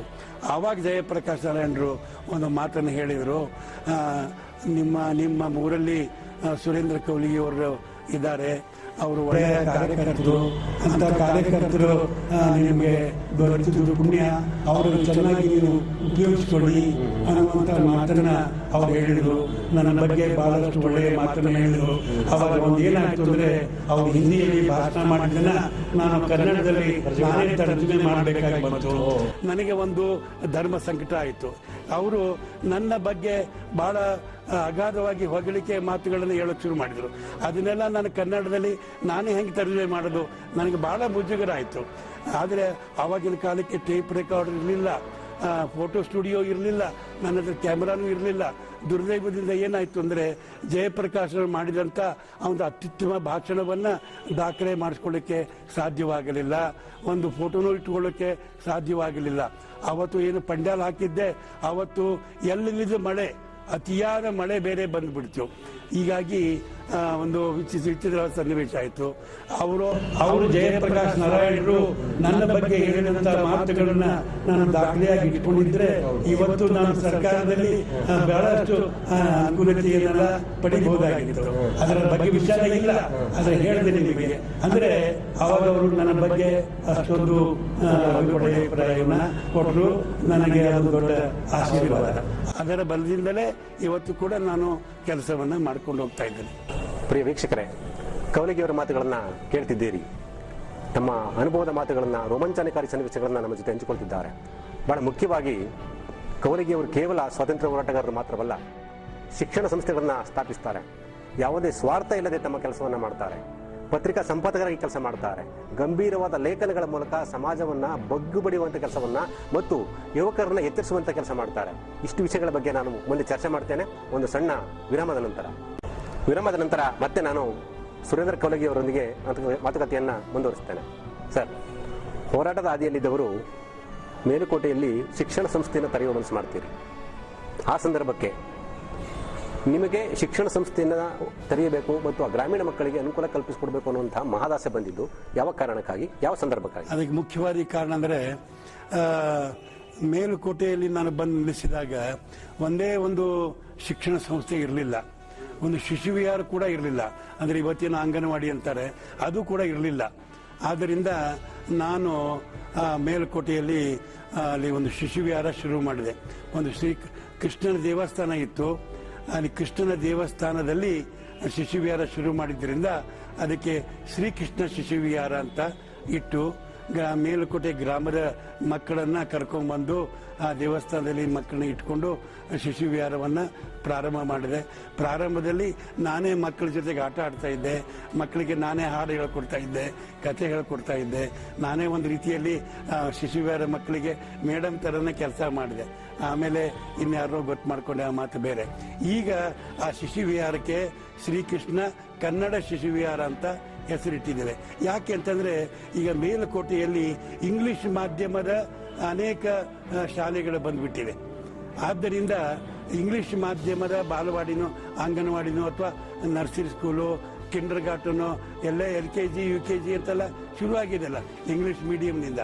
ಅದಕ್ಕೆ ನಮ್ಮದು ಕನ್ನಡ ಶಿಶು ವಿಹಾರ ಅಂತ ಹೇಳಿ ಶ್ರೀಕೃಷ್ಣ ಶಿಶು ವಿಹಾರ ಇದ್ದಿದ್ದನ್ನ ಶ್ರೀಕೃಷ್ಣ ಕನ್ನಡ ಶಿಶು ವಿಹಾರ. ಕನ್ನಡದ ಬಗ್ಗೆ ಎಲ್ಲರಿಗೂ ಪ್ರೀತಿ ಬರಲಿ, ನಮ್ಮ ಕನ್ನಡದ ಮಕ್ಕಳಿಗೆ, ಶಿಶುಗಳಿಗೆ ಕನ್ನಡದಲ್ಲೇ ಮಾಧ್ಯಮದಲ್ಲೇ ಮಕ್ಕಳು ಬೆಳೆಯುವಂತ ಹಾಗೆ ಆಗಲಿ ಅಂತ ಅಭಿಮಾನ ಮೇಲುಕೋಟೆಯ ಜನರಲ್ಲಿ ಮೂಡ್ಲಿ ಅನ್ನೋದಕ್ಕೋಸ್ಕರ ಶ್ರೀಕೃಷ್ಣ ಕನ್ನಡ ಶಿಶು ವಿಹಾರ ಅಂತ ಅದು ಹಾಕಿದೆ. ಇತ್ತೀಚೆಗೆ ಯಾವುದಾದ್ರೂ ಶಿಕ್ಷಣ ಸಂಸ್ಥೆಗಳನ್ನು ತೆರಿಬೇಕು ಅಂತಂದ್ರೆ ಸರ್ಕಾರದ ಮನೆ ಮುಂದೆ ಬಗಲ್ ತಟ್ಟುವಂಥದ್ದು, ರಾಜಕಾರಣಿಗಳನ್ನ ಓಲೈಸುವಂಥದ್ದು ನಡೀತದೆ. ಆ ಸಂದರ್ಭಕ್ಕೆ ನೀವು ಯಾರ ಬಳಿಯೂ ನಯ ಪೈಸೆ ಸಹಾಯ ಕೇಳದೆ ಶಿಶು ವಿಹಾರ ಶುರು ಮಾಡ್ತೀರಿ, ಜೊತೆಗೆ ಕಾಲೇಜನ್ನು ಕೂಡ ಆರಂಭ ಮಾಡ್ತೀರಿ, ಮಾಧ್ಯಮಿಕ ಶಾಲೆಯನ್ನು ಮಾಡ್ತೇನೆ. ನಂತರದ ಬೆಳವಣಿಗೆ ಏನು ಅಂತಂದ್ರೆ, ಇಷ್ಟೆಲ್ಲ ಮಾಡಿದ ನೀವು ಅದರಿಂದ ಒಂದು ಪೈಸೆಯನ್ನು ನಿರೀಕ್ಷೆ ಮಾಡದಂತೆ ಆ ಸಂಸ್ಥೆನ ಬೇರೆಯವ್ರಿಗೆ ವಹಿಸ್ಕೊಳ್ತೀರಿ ಅನ್ನುವಂಥದ್ದು ಕೇಳ್ಪಟ್ಟೆ ನಾನು. ಏಕಂತಂದ್ರೆ ಕಾಲೇಜು ಮೊದಲು ಪ್ರಾಥಮಿಕ ಶಾಲೆ ಮಾಧ್ಯಮಿಕ ಶಾಲೆಯನ್ನು ಪ್ರಾರಂಭ ಮಾಡುವ ಉದ್ದೇಶ ಅಂದರೆ, ನಮ್ಮ ಅವಾಗ ಕರುಣಾಗ್ರಹ ಅಂತ ಹೇಳಿ ಅಂಗವಿಕಲ ಮಕ್ಕಳಿಗೆ ಒಂದು ಸಂಸ್ಥೆ ನಡೀತಾ ಇತ್ತು. ಆ ಅಂಗವಿಕಲ ಮಕ್ಕಳಿಗೂ ಬೇರೆ ಕಡೆಗೆ ಶಾಲೆ ಕಳಿಸೋದಕ್ಕೆ ಸಾಧ್ಯವಾಗ್ತಿರಲಿಲ್ಲ. ಯಾಕಂದರೆ ಮಕ್ಕಳಿಗೆ ಕಾಲಿರಲಿಲ್ಲ, ಕೈ ಇರಲಿಲ್ಲ. ಅಂಥ ಮಕ್ಕಳನ್ನ ಬೇರೆ ದೂರ ಶಾಲೆಗೆ ಕಳಿಸೋದು ಕಷ್ಟವಾಗ್ತಾ ಇತ್ತು. ಆದ್ದರಿಂದ ಮಕ್ಕಳಿಗೆ ಅಲ್ಲೇ ಶಿಕ್ಷಣ ಸಿಗಲಿ ಅಂತ ಹೇಳಿಬಿಟ್ಟು ಅಂಗವಿಕಲ ಮಕ್ಕಳು ಮತ್ತು ಸದೃಢವಾಗಿರುವಂಥ ಮಕ್ಕಳು ಎಲ್ಲ ಸೇರಿಕೊಂಡು ವಿದ್ಯಾಭ್ಯಾಸ ಮಾಡುವಂಗಾಗಲಿ ಅಂತೇಳಿ ಜನಪದ ವಿದ್ಯಾಲಯ ಅಂತ ಕನ್ನಡ ಮಾಧ್ಯಮದ ವಿದ್ಯಾಲಯವನ್ನು ಪ್ರಾರಂಭ ಮಾಡಿದ್ವಿ. ಅದಕ್ಕೂ ಕೂಡ ಸರ್ಕಾರದಿಂದ ನಾವು ಸಹಾಯ ತಗೊಳ್ಳಿಲ್ಲ. ಮುಂದೆ ಮೇಲುಕೋಟೆಯಲ್ಲಿ ಕಾಲೇಜ್ ಇರಲಿಲ್ಲ, PUC ಕಾಲೇಜ್ ಕೂಡ ಇರಲಿಲ್ಲ. ಮೇಲುಕೋಟೆಯ ಹುಡುಗಿಯರು SSLC ಪಾಸ್ ಆದಮೇಲೆ ಪಾಂಡವಪುರ, ಮಂಡ್ಯ ಎಲ್ಲ ಹೋಗಬೇಕಾಗಿತ್ತು. ಎಷ್ಟೋ ಜನ ತಂದೆ ತಾಯಿಗಳು ತಮ್ಮ ಹುಡುಗಿಯರನ್ನ ದೂರ ಕಳಿಸೋದಕ್ಕೆ ಇಷ್ಟಪಡದೆ ಅವರಿಗೆ ವಿದ್ಯಾಭ್ಯಾಸ ಮುಂದಕ್ಕೆ ಮಾಡಿಕೊಳ್ಳೋಕೆ ಅವಕಾಶ ಕೊಡದೆ ಮನೆಯಲ್ಲೇ ಇಟ್ಕೊಳ್ತಾ ಇದ್ರು. ಇದನ್ನೆಲ್ಲ ನೋಡಿಬಿಟ್ಟು ನಾವು PUC ಕಾಲೇಜನ್ನು ಶುರು ಮಾಡಿದೆ. ಅದನ್ನು ಮಾಡುವಾಗ ಇನ್ನೊಂದೇನು ಉದ್ದೇಶ ಇತ್ತು ಅಂತಂದರೆ, ಮೇಲುಕೋಟೆ ಗ್ರಾಮದ ಹೆಣ್ಮಕ್ಕಳಿಗೆ ಅನುಕೂಲ ಆಗಲಿ ಅನ್ನೋದು ಉದ್ದೇಶ ಜೊತೆಗೆ ಆ ಕಾಲೇಜ್ ಶುರು ಮಾಡಿದಾಗ ಅಲ್ಲಿಯ ವಿದ್ಯಾರ್ಥಿಗಳು, ಅಲ್ಲಿಯ ಉಪನ್ಯಾಸಕರು ಎಲ್ಲ ಸೇರಿ ಒಂದು ಒಳ್ಳೆ ಯುವ ಶಕ್ತಿ ಕೈಗೆ ಸಿಕ್ಕಂಗಾಗುತ್ತೆ. ಆ ಒಳ್ಳೆ ಯುವ ಶಕ್ತಿಯನ್ನು ಉಪಯೋಗಿಸಿಕೊಂಡು ನಮ್ಮ ಮೇಲುಕೋಟೆ ಮತ್ತು ಸುತ್ತಮುತ್ತಲಿನ ಗ್ರಾಮಗಳಲ್ಲಿ ನಮ್ಮ ಗಾಂಧೀಜಿ ವಿಚಾರದ ಕೆಲಸವನ್ನು, ಅಂದರೆ ಸರ್ವೋದಯ ವಿಚಾರದ ಕೆಲಸವನ್ನು ಮಾಡೋದಕ್ಕೆ ಹೆಚ್ಚು ಅನುಕೂಲವಾಗುತ್ತೆ ಅಂತ ಹೇಳಿ ಪ್ರಾರಂಭ ನಾನು ಮಾಡಿದೆ. ಮುಂದೆ ನನಗೆ ಅದನ್ನು ಅನುದಾನ ಇಲ್ಲದೇ ನಡೆಸಬೇಕು, ಒಂದು ಆದರ್ಶಯುತವಾಗಿ ನಡೆಸ್ಕೊಂಡ್ರೆ ಜನ ಸಹಾಯ ಮಾಡೇ ಮಾಡ್ತಾರೆ ಅಂತನ್ನುವಂಥ ಕೆಚ್ಚು ನನ್ನಲ್ಲಿತ್ತು. ಆದರೆ ಆ ಕೆಚ್ಚು ನಮ್ಮ ಉಳಿದ ಸದಸ್ಯರಲ್ಲಿ ಇಲ್ಲದೇ ಇದ್ದುದರಿಂದ, ಸಿಬ್ಬಂದಿಯಲ್ಲಿ ಇಲ್ಲದೇ ಇದ್ದುದರಿಂದ ಕೊನೆಗೆ ಅನಿವಾರ್ಯವಾಗಿ ಗ್ರ್ಯಾಂಟನ್ನು ತಗೊಳ್ಬೇಕಾಯಿತು, ಗೌರ್ಮೆಂಟಲ್ಲಿ ಸಹಾಯ ತಗೊಳ್ಬೇಕಾಯಿತು. ಆವಾಗ ನನಗೆ ಆದರ್ಶದ ಅವಕಾಶ ಯಾವಾಗ ಇಲ್ಲ ಆಯಿತು, ಇನ್ನು ಬರೀ ಗ್ರ್ಯಾಂಟ್ ತಗೊಂಡು ಎಲ್ಲ ರೀತಿಯ ಕಾಲೇಜಿನಂತೆ ಇದನ್ನೂ ಒಂದು ಕಾಲೇಜ್ ನಡೆಸೋದಾದರೆ ನಾನ್ಯಾಕೆ ಇದಕ್ಕೋಸ್ಕರ ಶ್ರಮ ಪಡಬೇಕು ಅಂತ ಹೇಳಿಬಿಟ್ಟು ಆ ಕಾಲೇಜನ್ನು 100ಕ್ಕೆ 100 ಅನುದಾನ ಬರ್ತಿದ್ದಂಥ ಕಾಲೇಜನ್ನು ನಾನು ಬೇರೆಯವ್ರಿಗೆ ವಹಿಸಿಕೊಟ್ಬಿಟ್ಟೆ. ಬೇರೆ 1990ರಲ್ಲಿ ಮೇಲುಕೋಟೆಯಲ್ಲಿ 29ನೇ ಸರ್ವೋದಯ ವಿಚಾರ ಸಂಕಿರಣವನ್ನು ನೀವು ಅರೇಂಜ್ ಮಾಡ್ತೀರಿ. ಸಂಕೀರ್ಣ ಸಮ್ಮೇಳನವನ್ನು ಯಾರ ಸಹಾಯವೂ ಇಲ್ಲದೆ ನಿಮ್ಮ ವಿಚಾರ ಪ್ರೀತಿಗೆ ಅನುಕೂಲವಾಗಿ ಸ್ಪಂದಿಸುವವರು ಇಟ್ಕೊಂಡು ಒಂದು ಸಮ್ಮೇಳನವನ್ನು ಆಯೋಜನೆ ಮಾಡ್ತೀರಿ. ತುಂಬ ಅರ್ಥಗರ್ಭಿತವಾದ ಸಮ್ಮೇಳನ ಮತ್ತು ತುಂಬ ರೆಸ್ಪಾನ್ಸ್ ಬಂತು ಅನ್ನುವಂಥದ್ದು ಆ ಸಂದರ್ಭಕ್ಕೆ. ಯಾಕೆ ಆ ವಿಚಾರ ಸಂಕಿರಣವನ್ನು ಆಯೋಜನೆ ಮಾಡಿದ್ದೆ ನೀವು? ಇದು ಪ್ರತಿ ವರ್ಷನೂ ಇವತ್ತು ಕೂಡ ಒಂದು ಸರ್ವೋದಯ ಸಮಾಜ ಸಮ್ಮೇಳನ ಅಂತ ಪ್ರತಿ ವರ್ಷ ನಡೀತದೆ. ಈ ವರ್ಷ ಅಂದರೆ 2015 ಸಾಲಿಗೆ ದಿಲ್ಲಿಯಲ್ಲಿ ಆಗ್ತಾ ಇದೆ ಸಮ್ಮೇಳನ, ಸರ್ವೋದಯ ಸಮಾಜ ಸಮ್ಮೇಳನ. ಈ ರೀತಿಯಾಗಿ ಪ್ರತಿ ವರ್ಷ ನಡ್ಕೊಂಡು ಬರ್ತಾ ಇದ್ರು ಸಮ್ಮೇಳನ. 27ನೇ ಸರ್ವೋದಯ ಸಮಾಜ ಸಮ್ಮೇಳನ ಬಾಂಬೆಯಲ್ಲಿ ಆಗಿತ್ತು. ಮುಂದೆ 2 ವರ್ಷ ಯಾವುದೋ ಕೆಲವು ತೊಂದರೆಗಳಿಂದ ಸಮ್ಮೇಳನ ಆಗಲಿಲ್ಲ. ಆವಾಗ ಕೆಲವು ನಾಯಕರು ನನ್ನನ್ನು ವಿನಂತಿಸಿಕೊಂಡ್ರು, ಕರ್ನಾಟಕದಲ್ಲಿ ಒಂದು ಮಾಡೋಕ್ಕೆ ಸಾಧ್ಯವಿದ್ದರೆ ನೀವು ಮಾಡಿ ಅಂತ ಹೇಳಿದರು. ಅದಕ್ಕೆ ನಾನು 28ನೇ ಸರ್ವೋದಯ ಸಮಾಜ ಸಮ್ಮೇಳನ ಮೇಲುಕೋಟೆಯಲ್ಲಿ ನಾನು ಆಯೋಜಿಸಿದೆ. ಆವಾಗ ಕರ್ನಾಟಕದ ಎಲ್ಲ ಜನರ ಸಹಕಾರವನ್ನು ತೆಗೆದುಕೊಂಡೆ. ಮುಖ್ಯವಾಗಿ ನಮ್ಮ ಶ್ರೀರಂಗಪಟ್ಟಣದಲ್ಲಿ ಇದ್ದಂಥ ಡಾಕ್ಟರ್ ಬಂದೀಗೌಡರು, ಆಮೇಲೆ ಲಿಂಗಣ್ಣ ಅಂತ ಶುಗರ್ ಫ್ಯಾಕ್ಟ್ರಿ ಚೇರ್ಮನ್ರಾಗಿದ್ದಾರೆ, KSRTC ಚೇರ್ಮನ್ರಾಗಿದ್ದಾರೆ ಲಿಂಗಣ್ಣ ಅವರು, ನಾವು, ಆಮೇಲೆ ನಿಟ್ಟೂರು ಶ್ರೀನಿವಾಸರಾವು, ಆಮೇಲೆ ಇನ್ನೂ ಅನೇಕ ಜನ ಸರ್ವೋದಯ ವಿಚಾರದ ಎಲ್ಲ ಸ್ನೇಹಿತರನ್ನು ಸೇರಿಸಿಕೊಂಡು ಕರ್ನಾಟಕದಾದ್ಯಂತ ನಾನು ಪ್ರವಾಸ ಮಾಡಿ ಹಣ ಸಂಗ್ರಹ ಮಾಡಿ ಮೇಲುಕೋಟೆಯಲ್ಲಿ ಸಮ್ಮೇಳನ ಮಾಡಿದೆ. ಮತ್ತು ಈ ಸಂದರ್ಭದಲ್ಲಿ ಆದಿಚುಂಚನಗಿರಿ ಸ್ವಾಮೀಜಿಯವರನ್ನು ಕೂಡ ನಾನು ನೆನೆಯಬೇಕಾಗತ್ತೆ. ಆ ಸಮ್ಮೇಳನಕ್ಕೆ ಸುಮಾರು 3-4 ಸಾವಿರ ಜನ ಮೇಲುಕೋಟೆಗೆ ಬಂದಿದ್ದರು, ಅಖಿಲ ಭಾರತದ ಬೇರೆ ಬೇರೆ ಪ್ರದೇಶದಿಂದ. ಆವಾಗ ಅವರಿಗೆ ಊಟೋಪಚಾರದ ವ್ಯವಸ್ಥೆಯನ್ನು ಮಾಡಬೇಕಾಯಿತು. ಆವಾಗ ಸ್ವಾಮೀಜಿಯವರನ್ನು ಹೋಗಿ ಭೇಟಿ ಮಾಡಿದಾಗ ಸ್ವಾಮೀಜಿ ಆವಾಗ ಬಾಲಗಂಗಾಧರನಾಥ್ ಸ್ವಾಮೀಜಿ ಇದ್ದರು. ಅವರು ನಮ್ಮ ಮಠದಲ್ಲಿ ಊಟದ ವ್ಯವಸ್ಥೆ ಮಾಡೋಣ ಅಂತ ಹೇಳ್ಬಿಟ್ಟು ಅವರ ಮೇಲ್ಕೋಟೆಯೊಳಗೆ ಏನು ಆದಿಚುಂಚನಗಿರಿ ಮಠದ ಶಾಖೆ ಇದೆ, ಆ ಶಾಖೆಯಲ್ಲಿ ಊಟದ ವ್ಯವಸ್ಥೆ ಮಾಡಿದರು. ಅಲ್ಲಿ ಕೂಡ ಊಟದ ವ್ಯವಸ್ಥೆ ಆಯಿತು. ನಮ್ಮಲ್ಲಿಯೂ ಸ್ವಲ್ಪ ಊಟ ತಿಂಡಿ ವ್ಯವಸ್ಥೆ ಆಯಿತು. ಈ ರೀತಿಯಾಗಿ ಈ ಕರ್ನಾಟಕದ ಎಲ್ಲರ ಸಹಕಾರದಿಂದ ಅದೊಂದು ಸಮ್ಮೇಳನ ಆಯಿತು. ಬಹಳ ಮುಖ್ಯವಾಗಿ ಅದು ಸಮ್ಮೇಳನದ ಉದ್ಘಾಟನೆಗೆ ಅಧ್ಯಕ್ಷತೆಗೆ ಸುಂದರಲಾಲ್ ಬಹುಗುಣ ಬಂದಿದ್ದರು.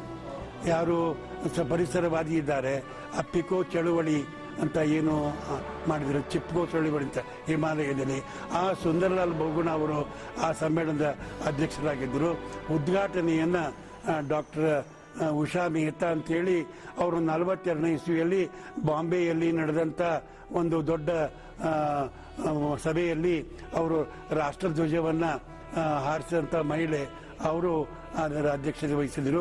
ಸುಂದರಲಾಲ್ ಬಹುಗುಣ ಉದ್ಘಾಟನೆ ಮಾಡಿದರು. ಅಂದರೆ ರಾಜ್ಯದ ದೇಶದ ಎಲ್ಲ ಸರ್ವೋದಯ ನಾಯಕರು ಆವಾಗ ಬಂದಿದ್ದರು. ಅದೊಂದು ವಿಶೇಷವಾದಂಥದ್ದು.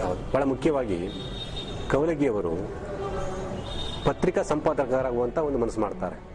ಸಮಾಜದ 4ನೇ ಅಂಗ ಪ್ರಜಾಪ್ರಭುತ್ವದಲ್ಲಿ ಪತ್ರಿಕಾ ರಂಗ. ಆ ಸಂದರ್ಭಕ್ಕೆ ನಿಮಗೆ ಜನಪದ ವಿಚಾರ ಅನ್ನುವಂಥ ಪತ್ರಿಕೆನ ತೆರೆಯುವಂಥ ಸಂದರ್ಭ ಬರ್ತದೆ. ನಿಮಗೆ ದಿಢೀರಂತ ಈ ಥರದೊಂದು ಪತ್ರಿಕಾ ಸಂಪರ್ಕ ಅಥವಾ ಪತ್ರಿಕಾ ಸಂಪಾದಕರಾಗಬೇಕು ಅನ್ನುವಂಥ ಇಚ್ಛೆ ಬಂದಿದೆ ಯಾಕೆ? ಅದು ದಿಢೀರಂತ ಬಂದದಲ್ಲ.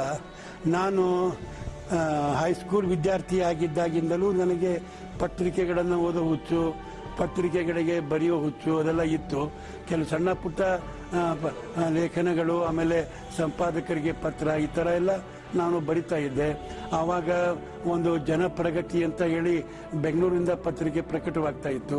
ಇಂಗ್ಲಿಷ್ನಲ್ಲಿ ಮೈಸ್ ಇಂಡಿಯಾ ಅಂತ ಒಂದು ಬರ್ತಾ ಇತ್ತು. ಆ ಜನಪ್ರಗತಿ ಪತ್ರಿಕೆಗೆ ನಾನು ಒಂದು 2-3 ಲೇಖನಗಳನ್ನು ಹೈಸ್ಕೂಲ್ನಲ್ಲಿ ಇದ್ದಾಗಲೇ ಬರೆದಿದ್ದೆ. ನಾನು ಪೂರ್ಣ ಪ್ರಮಾಣದ ಲೇಖನ ಅದರಲ್ಲಿ ಪ್ರಕಟವಾಗಿತ್ತು.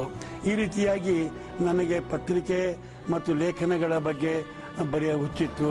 ಇಂಗ್ಲಿಷ್ನಲ್ಲಿ ಆವಾಗ ಇಂಗ್ಲಿಷ್ನಲ್ಲಿ ಫೋರಮ್ ಅಂತ ಒಂದು ರಾಷ್ಟ್ರವಾದಿ ಪತ್ರಿಕೆ ಬರ್ತಿದ್ದು. ಈಗ ಇವತ್ತೇನು ಮಾರ್ಗರೇಟ್ ಅಳ್ವಾ ಅಂತ ನಾಯಕರಿದ್ದಾರೆ, ಮಾರ್ಗರೇಟ್ ಅಳ್ವಾ ಅಂತ, ಅವರ ಪತಿ ಜೋಕಿಮ್ ಅಳ್ವಾ ಅಂತ ಹೇಳಿ ಕಾಂಗ್ರೆಸ್ ನಾಯಕರು. ಅವ್ರು ಜೋಕಿಮ್ ಅಳ್ವಾ ಅವರು ಬಾಂಬೆಯಿಂದ ಈ ಫೋರಮ್ ಅಂತ ಇಂಗ್ಲಿಷ್ನಲ್ಲಿ ಪತ್ರಿಕೆ ಹೊರಡಿಸ್ತಾ ಇದ್ರು. ಆ ಫೋರಮ್ ಪತ್ರಿಕೆಗೆ ನಾನು ಕಾಗದಗಳನ್ನು ಬರಿತಾ ಇದ್ದೆ, ಅದು ಪ್ರಕಟವಾಗ್ತಾ ಇತ್ತು. ಈ ರೀತಿಯಾಗಿ ನನಗೆ ಪತ್ರಿಕೆ ಬಗ್ಗೆ ಬಹಳಷ್ಟು ಒಲವಿತ್ತು. ಆಮೇಲೆ ಗಾಂಧಿ ಸಾಹಿತ್ಯ ಓದಿದ ಮೇಲೆ ಹರಿಜನ ಪತ್ರಿಕೆ ವಿಚಾರ, ಯಂಗ್ ಇಂಡಿಯಾ ಪತ್ರಿಕೆ ವಿಚಾರ, ಮತ್ತು ನಾನು ಬಾಂಬೆಯಲ್ಲಿದ್ದಾಗ ಆವಾಗ ಹರಿಜನ ಪತ್ರಿಕೆ ಬರ್ತಾ ಇತ್ತು ಬೇರೆಯವರ ಸಂಪಾದಕತ್ವದಲ್ಲಿ. ಆ ಹರಿಜನ ಪತ್ರಿಕೆಯನ್ನು ಓದ್ತಾ ಇದ್ದೆ. ಇದೆಲ್ಲ ನನ್ನ ತಲೆಯೊಳಗಿತ್ತು. ಆದ್ದರಿಂದ ನಾನು ಒಂದು ಪತ್ರಿಕೆಯನ್ನು ಹೊರಡಿಸಬೇಕು, ಗಾಂಧೀಜಿಯವರ ವಿಚಾರ, ಸರ್ವೋದಯದ ವಿಚಾರ ಜನಕ್ಕೆ ತಿಳಿಸುವಂಥ ಪತ್ರಿಕೆ ಹೊರಡಿಸ್ಬೇಕು ಅಂತ ಹೇಳಿ ಮೊದಲು ವಿಚಾರ ಗುಚ್ಛ ಅಂತ ಹೇಳಿ ಹೊರಡಿಸ್ತಾ ಇದ್ದೆ. ಆನಂತರ ಜನಪದ ವಿಚಾರ ಅಂತನೋ ಪತ್ರಿಕೆಯನ್ನು ಸುಮಾರೀಗ 8-9 ವರ್ಷದಿಂದ ನಡೆಸ್ತಾ ಇದ್ದೇನೆ. ಅದು ವಿಚಾರ ಗುಚ್ಛ ಪತ್ರಿಕೆ. ಅದಕ್ಕಿಂತ ಮೊದಲು ಒಂದು ಪಂಚಾಯಿತಿಗೋಸ್ಕರ ಒಂದು ಜನಪದ ಅಂತ ಹೊರಡಿಸ್ತಾ ಇದ್ದೆ. ಅದೆಲ್ಲ ಸೇರಿದರೆ ಸುಮಾರು ಈಗ 30 ವರ್ಷದ ಒಂದು ಪತ್ರಿಕಾ ಒಂದು ಸೇವೆ ಅಂತ ಹೇಳ್ಬೋದು. ಇಂದಿನ ಪತ್ರಿಕೋದ್ಯಮದ ಸ್ಥಿತಿಗತಿ, ಇವತ್ತಿನ ಪತ್ರಿಕೋದ್ಯಮದ ಸ್ಥಿತಿಗತಿ, ಆಗಿನ ಸ್ಥಿತಿ ಬೇಡ. ಎಲ್ಲ ಕ್ಷೇತ್ರಗಳು ಕುರುಗೆಟ್ಟಿರುವಂಗೆ ಪತ್ರಿಕೋದ್ಯಮಕ್ಕೂ ಒಂದು ಕಳಂಕ ಬಂದು ಕೂತಿದೆ. ನೀವೇ ಗಮನಿಸಿದ್ದೀರಿ, ಸಾಕಷ್ಟು ಭಾಷಣಗಳಲ್ಲಿ ಅದನ್ನು ನೇರವಾಗಿ ಹೇಳಿದ್ದೀರಿ. ಇವತ್ತಿನ ಪತ್ರಕರ್ತರು ಮತ್ತು ಇವತ್ತಿನ ಪತ್ರಿಕೋದ್ಯಮದ ಬಗ್ಗೆ ನಿಮ್ಮ ನೇರ ಸಲಹೆ ಏನು? ಇವತ್ತಿನ ಪತ್ರಿಕೋದ್ಯಮ ಹೆಚ್ಚಾಗಿ ವಾಣಿಜ್ಯೀಕರಣಗೊಂಡಿದೆ. ವಾಣಿಜ್ಯೀಕರಣಗೊಂಡಿರೋದ್ರಿಂದ ಜೀವನದ ಮೌಲ್ಯಗಳೆಲ್ಲ ಹಾಳಾಗಿ ಹೋಗಿವೆ. ಪತ್ರಿಕಾ ಧರ್ಮ ಏನು ಅಂತಂದ್ರೆ, ಅದು ಎಷ್ಟೇ ರಾಜಕೀಯ ವಿಚಾರದಿಂದ ಕೂಡಿದ್ದರೂ ಕೂಡ, ಎಷ್ಟೇ ಸಾಹಿತ್ಯಿಕವಾಗಿದ್ದರೂ ಕೂಡ, ಎಷ್ಟೇ ಆರ್ಥಿಕ ವಿಚಾರದಿಂದ ಕೂಡಿದ್ದರೂ ಕೂಡ, ಆ ಒಂದು ಪತ್ರಿಕೆಯ ಧರ್ಮ ಏನು ಅಂತಂದ್ರೆ ಸಮಾಜದಲ್ಲಿ ಒಂದು ಸ್ಥಾಯಿಯಾಗಿರುವಂಥ ಮೌಲ್ಯಗಳನ್ನೇ ಸ್ಥಾಪಿಸಬೇಕು. ಅದು ಆರ್ಥಿಕ ವಿಚಾರ ಇರ್ಬೋದು, ರಾಜಕಾರಣ ವಿಚಾರ ಇರ್ಬೋದು, ವ್ಯವಸಾಯದ ವಿಚಾರವೇ ಇರ್ಬೋದು, ಏನೇ ಆದರೂ ಕೂಡ ಈ ವಿಚಾರಗಳಿಂದ ನಾವು ಸಮಾಜಕ್ಕೆ ಒಳ್ಳೆಯದಾಗ್ತದೆಯೇ ಅನ್ನೋದನ್ನು ಗಮನದಲ್ಲಿಟ್ಟುಕೊಂಡೇ ಆ ವಿಚಾರಗಳ ಪ್ರಸ್ತಾಪ ಆಗಬೇಕು, ಅವುಗಳ ವಿಶ್ಲೇಷಣೆ ಆಗಬೇಕು, ಅವುಗಳ ಪ್ರತಿಪಾದನೆ ಆಗಬೇಕು. ಆದರೆ ಇವತ್ತು ಅದು ಆಗ್ತಾ ಇಲ್ಲ. ಇವತ್ತು ಯಾವುದೇ ಕ್ಷೇತ್ರದ ಪತ್ರಿಕೆ ಇದ್ರೂ ಕೂಡ ಅದನ್ನು ವಾಣಿಜ್ಯೀಕರಣಗೊಳಿಸುವಂಥ ಪತ್ರಿಕೆ ಆಗುತ್ತೆ. ಈಗ ಸಿನಿಮಾದ ಪತ್ರಿಕೆ ಇರ್ಬೋದು, ಅದು ಕೂಡ ವಾಣಿಜ್ಯೀಕರಣಗೊಳಿಸ್ತಾರೆ. ಸಾಹಿತ್ಯ ಪತ್ರಿಕೆ ಇದ್ದರೂ ಕೂಡ ಅದನ್ನು ವಾಣಿಜ್ಯೀಕರಣಗೊಳಿಸ್ತಾರೆ. ಆದ್ರಿಂದ ಏನಾಗಿದೆ ಅಂದರೆ ಸಮಾಜದಲ್ಲಿ ಒಂದು ಹೊಸ ಮೌಲ್ಯಗಳನ್ನು ಸ್ಥಾಪಿಸುವಂಥ ಕೆಲಸ, ಒಂದು ಹೊಸ ಇವತ್ತಿನ ಕೆಟ್ಟೋಗಿರುವಂಥ ಸಮಾಜವನ್ನು ಕಡಿಮೆ ಮಾಡಿ ಒಳ್ಳೆಯ ಸಮಾಜವನ್ನು ಮಾಡುವಂಥ ಒಂದು ಕೆಲಸದ ನಿರ್ಮಾಣದ, ಹೊಸ ಸಮಾಜ ನಿರ್ಮಾಣದ ಕೆಲಸವನ್ನು ಮಾಡೋದ್ರ ಕಡೆಗೆ ಪತ್ರಿಕೆಗಳು ಹೆಚ್ಚಿಗೆ ಕೆಲಸ ಮಾಡ್ತಾ ಇಲ್ಲ ಅಂತ ನನಗನ್ನಿಸ್ತಾ ಇದೆ. ಓಕೆ ಸರ್, ನಿಮ್ಮ ಇಡೀ ಸಾಧನೆಯನ್ನು, ನಿಮ್ಮ ಚಟುವಟಿಕೆಗಳನ್ನು ಗಮನಿಸಿ ರಾಜ್ಯ ಸರ್ಕಾರ ನಿಮಗೆ ರಾಜ್ಯೋತ್ಸವ ಪ್ರಶಸ್ತಿನ ಕೊಡೋದಕ್ಕೆ ಮುಂದೆ ಬರ್ತದೆ. ಇವತ್ತಿನ ಪ್ರಶಸ್ತಿಗಳ ಲಾಭಿ ಏನು ಅಂತ ನಿಮಗೆ ಚೆನ್ನಾಗಿ ಗೊತ್ತು. ಅಪ್ಲಿಕೇಶನ್ ಹಾಕೊಂಡು ಲಾಬಿ ಮಾಡಿ ಸರ್ಕಾರನ ಒತ್ತಡ ತಂದ್ರೆ ಅಷ್ಟೇ ಪ್ರಶಸ್ತಿ ಸಿಗೋದು. ಕೌಲಗಿಯವರಿಗೆ ಸರ್ಕಾರನೇ ಮನೆ ಬಾಗಿಲಿಗೆ ಪ್ರಶಸ್ತಿಯನ್ನು ಕೊಡ್ತದೆ, ಅನೌನ್ಸ್ ಮಾಡ್ತದೆ ಸರ್ಕಾರ. ಆದರೆ ಕೌಲಗಿಯವರು ರಾಜ್ಯೋತ್ಸವ ಪ್ರಶಸ್ತಿಯನ್ನು ಪ್ರೀತಿಯಿಂದ ತಿರಸ್ಕಾರ ಮಾಡ್ತೀರಿ. ಯಾಕೆ ಅಂತಂದರೆ ರಾಜ್ಯ ಪ್ರಶಸ್ತಿ ಬಂದ ದಿವಸ, ಅವ್ರನ್ನ ಗೊತ್ತಾದ ದಿವಸ ತಗೊಳ್ಬೇಕೋ ಬೇಡವೋ ಅನ್ನುವಂಥ ಒಂದು ಮನಸ್ಸಿನಲ್ಲಿ ತುಂಬ ಹೊಯ್ದಾಟ ಆಯಿತು. ನನ್ನ ಕೆಲವು ಜನ ಸ್ನೇಹಿತರು ಕೂಡ ನಾನು ಫೋನ್ ಮಾಡಿ ಅಭಿನಂದಿಸಿದಾಗ ಅವರಿಗೆ ನಾನು ಹೇಳಿದೆ, ನನಗೆ ಈ ಪ್ರಶಸ್ತಿ ನನಗೆ ತಗೊಳ್ಬೇಕು ಅಂತ ಅನಿಸ್ತಾ ಇಲ್ಲ ಅಂತ ಹೇಳಿದಾಗ ಅವರು ಇಲ್ಲ, ನೀವು ತಗೊಳ್ಬೇಕು ಅಂತಲೇ ಹೇಳಿದರು. ಆದರೆ ನನಗೆ ಯೋಚನೆ ಮಾಡಿದೆ, ಸರ್ಕಾರದ ನೀತಿ ಇವತ್ತು ಏನಿದೆ, ಒಂದು ಕೇಂದ್ರ ಸರ್ಕಾರದ ನೀತಿ ಇರ್ಬೋದು, ರಾಜ್ಯ ಸರ್ಕಾರದ ನೀತಿ ಇರ್ಬೋದು, ಎಲ್ಲವೂ ಕೂಡ ಗಾಂಧೀಜಿಯವರ ವಿಚಾರಕ್ಕೆ ವಿರೋಧವಾದಂಥ ನೀತಿಯನ್ನೇ ಅದು ಅನುಸರಿಸ್ತಾ ಇರೋದರಿಂದ, ನಾನು ಗಾಂಧೀಜಿಯವರ ವಿಚಾರದ ಒಬ್ಬ ಅಭಿಮಾನಿಯಾಗಿರೋದರಿಂದ, ಅದಕ್ಕಾಗಿ ಕೆಲಸ ಮಾಡ್ತಾ ಇರೋದರಿಂದ ಈ ರೀತಿ ನಾನು ಪುರಸ್ಕಾರ ತಗೊಂಡ್ರೆ ನನಗೆ ಸಮಾಧಾನ ಇರೋದಿಲ್ಲ ಅನ್ನೋ ಕಾರಣಕ್ಕೆ ಆವಾಗ ನನಗೆ ಇನ್ನೂ ಅನೇಕ ಕಾರಣಗಳೆಲ್ಲ ಇತ್ತು, ಬೇರೆ ಬೇರೆ ಕಾರಣ. ಅದಕ್ಕೆ ಕಾರಣಗಳನ್ನೆಲ್ಲ ಬರೆದು ನಾ ಪತ್ರಿಕಾ ಹೇಳಿಕೆಯನ್ನು ಕೊಟ್ಟೆ, ಯಾವ ಕಾರಣಕ್ಕಾಗಿ ನಾನು ಬೇಡ ಅಂತಿದ್ದೇನೆ ಅಂತ. ಅದೆಲ್ಲ ನನಗೆ ಜ್ಞಾಪಕ ಬರ್ತಾ ಇಲ್ಲ. ಆದರೆ ಅದಕ್ಕೆ ವೈಚಾರಿಕ ಹಿನ್ನೆಲೆಯನ್ನು ಕೊಟ್ಟುಕೊಂಡೇ ನಾನು ರಾಜ್ಯ ಪ್ರಶಸ್ತಿಯನ್ನು ನಾನು ಬೇಡ ಅಂತ ಹೇಳಿದ್ದು. ತಗೊಳ್ಳಿಲ್ಲ ನಾನು ತಗೊಳ್ಳೇ ಇಲ್ಲ, ಒಟ್ಟಿಗೆ ತಗೊಳ್ಳೇ ಇಲ್ಲ ಒಟ್ಟು. ಓಕೆ ಸರ್, ಬಹಳ ಮುಖ್ಯವಾಗಿ ಕೌಲಗಿಯವರು ಮೇಲ್ಕೋಟೆಯಲ್ಲಿ ಅಂಗವಿಕಲ ಮಕ್ಕಳಿಗೆ ನೀವು ಆಶಾಕಿರಣವಾಗ್ತೀರಿ. ಅಂಗವಿಕಲ ಮಕ್ಕಳನ್ನು ಪೋಷಣೆ ಮಾಡುವಂಥ ಕೆಲಸ ಮಾಡ್ತೀರಿ. ನಿಮ್ಮ ಪತ್ನಿ ಗಿರಿಜಮ್ಮನವರು ಕೂಡ ನಿಮಗೆ ಸಾಥ್ ಕೊಡ್ತಾರೆ. ಆ ಸಂದರ್ಭಕ್ಕೆ ನೂರಾರು ಮಕ್ಕಳಿಗೆ ತಾವು ದಾರಿದೀಪ ಆಗ್ತೀರಿ. ಆ ಸಂದರ್ಭ ಸ್ವಲ್ಪ ಅದು ಬಹಳ ಅದ್ಭುತವಾದಂಥ ಅನುಭವ ಅಂತ ಹೇಳ್ಬೋದು. ಬಹುಶಃ ನಮ್ಮ ಅದನ್ನು ಕರುಣಾಗ್ರಹ ಅಂತ ಅದಕ್ಕೆ ಹೆಸರಿಟ್ಟಿವಿ ನಾವು. ಆದರೆ ಆಮೇಲೆ ಕೆಲವು ಜನ ಅದಕ್ಕೆ ವಿರೋಧ ವ್ಯಕ್ತಪಡಿಸಿದರು. ನೀವು ಯಾಕೆ ಕರುಣಾಗ್ರಹ ಅಂತ ಕರೆದ್ರಿ? ಅವರು ಅಂಗವಿಕಲರಿಗೆ ಕರುಣ ಬೇಕಾಗಿಲ್ಲ, ಅವರಿಗೆ ಬೇಕಾಗಿರೋದು ಒಂದು ಪ್ರೋತ್ಸಾಹ ಬೇಕು, ಅವ್ರಿಗೆ ಅವಕಾಶ ಬೇಕು ಅಂತ ಹೇಳಿದರು. ನನಗೆ ನಿಜ ಅನಿಸ್ತು. ಆದರೆ ಅಂಗವಿಕಲ ಮಕ್ಕಳಿಗೆ ಒಂದು ಸೇವೆಯನ್ನು ಶುರು ಮಾಡಬೇಕು ಅಂತ ಅಂದಾಗ ಒಂದು ಕರುಣೆಯೇ ಮುಖ್ಯವಾದಂಥ ಕರುಣೆ ಕೆಲಸ ಮಾಡಿದ್ರಿಂದ ಅದಕ್ಕೆ ಕರುಣಾಗ್ರಹ ಅಂತ ಹೆಸರು ಇದ್ರೂ ಕೂಡ ಮುಂದೆ ನಿಜವಾಗಿಯೂ ಕೂಡ ಅಂಗವಿಕಲ ಮಕ್ಕಳಿಗೆ ಎಷ್ಟು ಥರದ ಅವಕಾಶಗಳನ್ನು ಕಲ್ಪಿಸಿ ಕೊಡ್ಬೋದೋ ಅಷ್ಟು ಅವಕಾಶಗಳನ್ನು ಕಲ್ಪಿಸಿ ಕೊಡುವಂಥ ಒಂದು ಕಾರ್ಯವನ್ನು ನಾವು ಮಾಡ್ತಾ ಬಂದ್ವಿ. ಅವರಲ್ಲಿ ಆತ್ಮವಿಶ್ವಾಸವನ್ನು ಮೂಡಿಸುವಂಥ ಕೆಲಸ ಮಾಡಿದ್ವಿ. ಇವತ್ತು ಕೂಡ ನಮ್ಮ ಕರುಣಾಗ್ರಹದಲ್ಲಿ ಇದ್ದು ದೊಡ್ಡವರಾಗಿ ಇವತ್ತು ಬೇರೆ ಬೇರೆ ಕೆಲಸದಲ್ಲಿರುವಂಥ ಮಕ್ಕಳು ಇವತ್ತು ಕೂಡ ನಮ್ಮ ಜೊತೆಗೆ ಸಂಪರ್ಕ ಇಟ್ಕೊಂಡಿದ್ದಾರೆ. ಆಗಾಗ್ಗೆ ಬರ್ತಾ ಇರ್ತಾರೆ. ಅವರ ಸಭೆಗಳನ್ನು ಕೂಡ ನಾವು ಮಾಡ್ತಾ ಇರ್ತೇವೆ. ನಮ್ಮ ಟ್ರಸ್ಟಿನ ಇವತ್ತಿನ ಕಾರ್ಯಕ್ರಮಗಳಲ್ಲಿ ಅನೇಕ ಜವಾಬ್ದಾರಿಗಳನ್ನು ಕೂಡ ಅವರು ತಗೊಂಡು ಮುಂದೆ ನಡೆಸುವಂಥ ಕಾರ್ಯವನ್ನು ಮಾಡ್ತಾ ಇದ್ದಾರೆ ಇವತ್ತು. ಬಹಳ ಮುಖ್ಯವಾಗಿ ಸರ್, ಅದರೊಟ್ಟಿಗೆ ಈಗ ಜನಪದ ಸೇವಾ ಟ್ರಸ್ಟ್ ವತಿಯಿಂದ ದತ್ತು ಕೇಂದ್ರ ಅನ್ನುವಂಥದ್ದನ್ನು ಸ್ಥಾಪನೆ ಮಾಡಿದ್ದೀವಿ. ಯಾರು ಅನಾಥ ಮಕ್ಕಳಿರ್ತಾರೆ, ಯಾರಿಗೆ ತಂದೆ ತಾಯಿಗಳು ಕೈ ಬಿಟ್ಟು ಹೋಗ್ತಾರೆ, ಕೆಲವರು ಬೀದಿ ಬಿಟ್ಟು ಹೋಗಿರುವಂಥ ಮಕ್ಕಳುಗಳು, ಅಂತಹ ಅನಾಥ ಮಕ್ಕಳಿಗೆ ನೀವು ಆಶ್ರಯ ಕೊಡ್ತೀರಿ. ಅದರ ಜೊತೆಗೆ ಯಾರಾದರೂ ಗಂಡ ಹೆಂಡತಿಗೆ ಮಕ್ಕಳಿಲ್ಲ ಅನ್ನೋಂಥವ್ರಿಗೆ ಅದನ್ನು ದತ್ತು ಕೊಡುವಂಥ ಕೆಲಸ ನಡೀತಾ ಇದೆ. ಈ ಥರ ದತ್ತು ಕೇಂದ್ರವನ್ನು ಸ್ಥಾಪಿಸುವಂಥ ಒಂದು ವಿಶೇಷತೆ ಇವತ್ತು ದುರಂತ ಸರ್. ಅದು ಇವತ್ತು ಭ್ರೂಣ ಹತ್ಯೆ ನಡೀತಾ ಇದೆ. ಮಕ್ಕಳನ್ನ ಬೀದಿಗೆ ಬಿಸಾಕಿ ಹೋಗುವಂಥ ಸಂದರ್ಭ, ವಯಸ್ಸಾದ ಮೇಲೆ ಮಕ್ಕಳನ್ನ ಬೀದಿಗೆ ಬಿಟ್ಟು ಹೋಗುವಂಥ ಸಂದರ್ಭ. ಇಂಥ ಸಂದರ್ಭದಲ್ಲಿ ತಾವು ಅಂತ ಅನಾಥ ಮಕ್ಕಳಿಗೆ ಒಂದು ಆಶ್ರಯ ಕೊಡುವಂತಹ ಮನಸ್ಥಿತಿ ಮಾಡ್ತೀರಿ. ಅದ್ರ ಬಗ್ಗೆ ಸ್ವಲ್ಪ ವಿಚಾರ ಮಾಡಿ ಸರ್. ಅದು ನಮ್ಮ ಏನು ಕರುಣಾಗ್ರಹ ಅಂತ ನಡೆಸ್ತಾ ಇದ್ವಿ. ಕ್ರಮೇಣ ಏನಾಯ್ತು ಅಂತಂದ್ರೆ ಈಗ ಪೋಲಿಯೋ ಕ್ಯಾಂಪೇ ಬಂತು. ಅಂದರೆ ಲಸಿಕೆ ಹಾಕುವಂಥ ಕೆಲಸ ಬಂತು. ಈಗ ಈಗ ಒಳ್ಳೆಯ ಒಂದು ಕೆಲಸ ಏನಾಗಿದೆ ಅಂದರೆ ಆ ಪೋಲಿಯೋ ಚಳುವಳಿಯಿಂದ ಕ್ಯಾಂಪೇನಿಂದ ಇವತ್ತು ಭಾರತ ದೇಶದಲ್ಲಿ ಪೋಲಿಯೋ ಅನ್ನೋದು ಹೆಚ್ಚಿಗೆ ಇಲ್ವೇ ಇಲ್ಲ ಅಂತ ಅನ್ನುವಂಥ ಒಂದು ಸ್ಥಿತಿ ಬಂದು ಮುಟ್ಟಿದೆ. ಈಗಾಗಲೇ ವಿಶ್ವ ಆರೋಗ್ಯ ಸಂಸ್ಥೆ ಅದನ್ನು ಡಿಕ್ಲೇರ್ ಮಾಡ್ತಾ ಇದೆ. ಏನು ಅಂದರೆ ಭಾರತ ದೇಶ ಪೋಲಿಯೋ ರಹಿತ ದೇಶ ಅಂತ ಅನ್ನುವಷ್ಟು ಮಟ್ಟಿಗೆ. ಆದ್ದರಿಂದ ಏನಾಯಿತು ಅಂದರೆ ನಮ್ಮ ಕರುಣಾಕರಕ್ಕೆ ಈ ಅಂಗವಿಕಲ ಮಕ್ಕಳು, ಪೋಲಿಯೋದಿಂದ ತೊಂದರೆ ಆಗಿರುವಂಥ ಅಂಗವಿಕಲ ಮಕ್ಕಳು ಬರೋ ಸಂಖ್ಯೆ ಕಡಿಮೆ ಆಯಿತು. ಆಮೇಲೆ ಇತ್ತೀಚೆಗೆ ಸರ್ಕಾರ ಗ್ರಾಮಗಳಲ್ಲಿ ಶಾಲೆಗಳನ್ನು ಮಾಡಿದೆ, ವಸತಿ ಗೃಹಗಳನ್ನು ಮಾಡಿದೆ, ಬಸ್ ಪಾಸ್ಗಳನ್ನು ಕೊಟ್ಟಿದೆ. ಈ ರೀತಿಯಾಗಿ ಅಂಗವಿಕಲ ಮಕ್ಕಳು ತಾವಿರೋ ಸ್ಥಳದಲ್ಲೇ ಇದ್ದುಕೊಂಡು ವಿದ್ಯಾಭ್ಯಾಸ ಮಾಡುವಂಥ ಒಂದು ಅವಕಾಶ ಕಲ್ಪನೆ ಆಗಿರೋದ್ರಿಂದ ನಮ್ಮ ಒಂದೇ ಸ್ಥಳ ಕಡೆಗೆ ಬಂದು ಇರಬೇಕಾದಂಥ ಅಗತ್ಯ ಇಲ್ಲ. ಆವಾಗ 1963ರಲ್ಲಿ ಇತ್ತು, ಈಗ ಅದು ಅಗತ್ಯ ಇಲ್ಲ.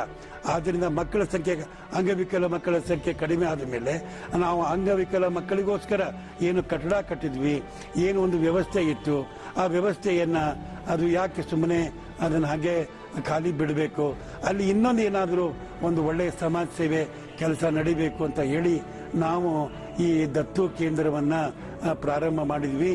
ಮಾಡಿ ಒಂದು 2-3 ವರ್ಷ ಆಯಿತು. ಈಗ ಇದುವರೆಗೆ ನಾವು 30 ಮಕ್ಕಳನ್ನು ದತ್ತು ಕೊಟ್ಟಿದ್ದೇವೆ. 30 ಮಕ್ಕಳು ಕೊಟ್ಟಿದ್ದೇವೆ. ಈಗ ಹಾಲಿ ನಮ್ಮ ಸಂಸ್ಥೆಯಲ್ಲಿ 4-5 ಮಕ್ಕಳು, ಚಿಕ್ಕ ಮಕ್ಕಳು ದತ್ತು ಕೊಡೋದಕ್ಕೆ ಯೋಗ್ಯವಾಗಿರುವಂಥ ಮಕ್ಕಳಿದ್ದಾರೆ. ಸರ್, ದತ್ತು ತೆಗೆದುಕೊಳ್ಬೇಕಾದ್ರೆ ದಂಪತಿಗಳು, ಪಾಪ ಮಕ್ಕಳಿಲ್ಲದಂಥ ಎಷ್ಟೋ ದಂಪತಿಗಳು ನಮ್ಮ ಮುಂದೆ ಇದ್ದಾರೆ ಇವತ್ತು. ನಿಮ್ಮ ಸಂಸ್ಥೆಯಿಂದ ದತ್ತು ತೆಗೆದುಕೊಳ್ಬೇಕಾದ್ರೆ ಅಂತಹ ತಂದೆ ತಾಯಿಗಳು ಯಾವ ಒಂದು ಪ್ರೊಸೀಜರ್ನ ಅನುಸರಿಸಬೇಕು? ಅದೇ ಇದು ದತ್ತು ಕೇಂದ್ರ, ದತ್ತು ವಿಷಯ ಏನಿದೆ, ಇದು ಅಡಾಪ್ಷನ್ ಆಕ್ಟ್ ಅಂತಾನೆ ಕೇಂದ್ರ ಸರ್ಕಾರದ ಕಾನೂನು ಇದೆ. ತುಂಬಾ ಬಿಗಿಯಾದ ಕಾನೂನು ಇದೆ. ಅದರ ನಿಯಮಾವಳಿ ಪ್ರಕಾರ, ಆ ಕಾನೂನಿನಲ್ಲಿ ಏನು ಹೇಳಿದ್ದಾರೆ ಆ ಕಾನೂನಿನ ಪ್ರಕಾರ ನಾವು ಮಕ್ಕಳನ್ನ ದತ್ತು ಕೊಡ್ತೇವೆ. ಅದು ಇವತ್ತು ಅದನ್ನು ಬಹಳ ತುಂಬಾ ವ್ಯವಸ್ಥಿತವಾಗಿ ಮಾಡಿದ್ದಾರೆ.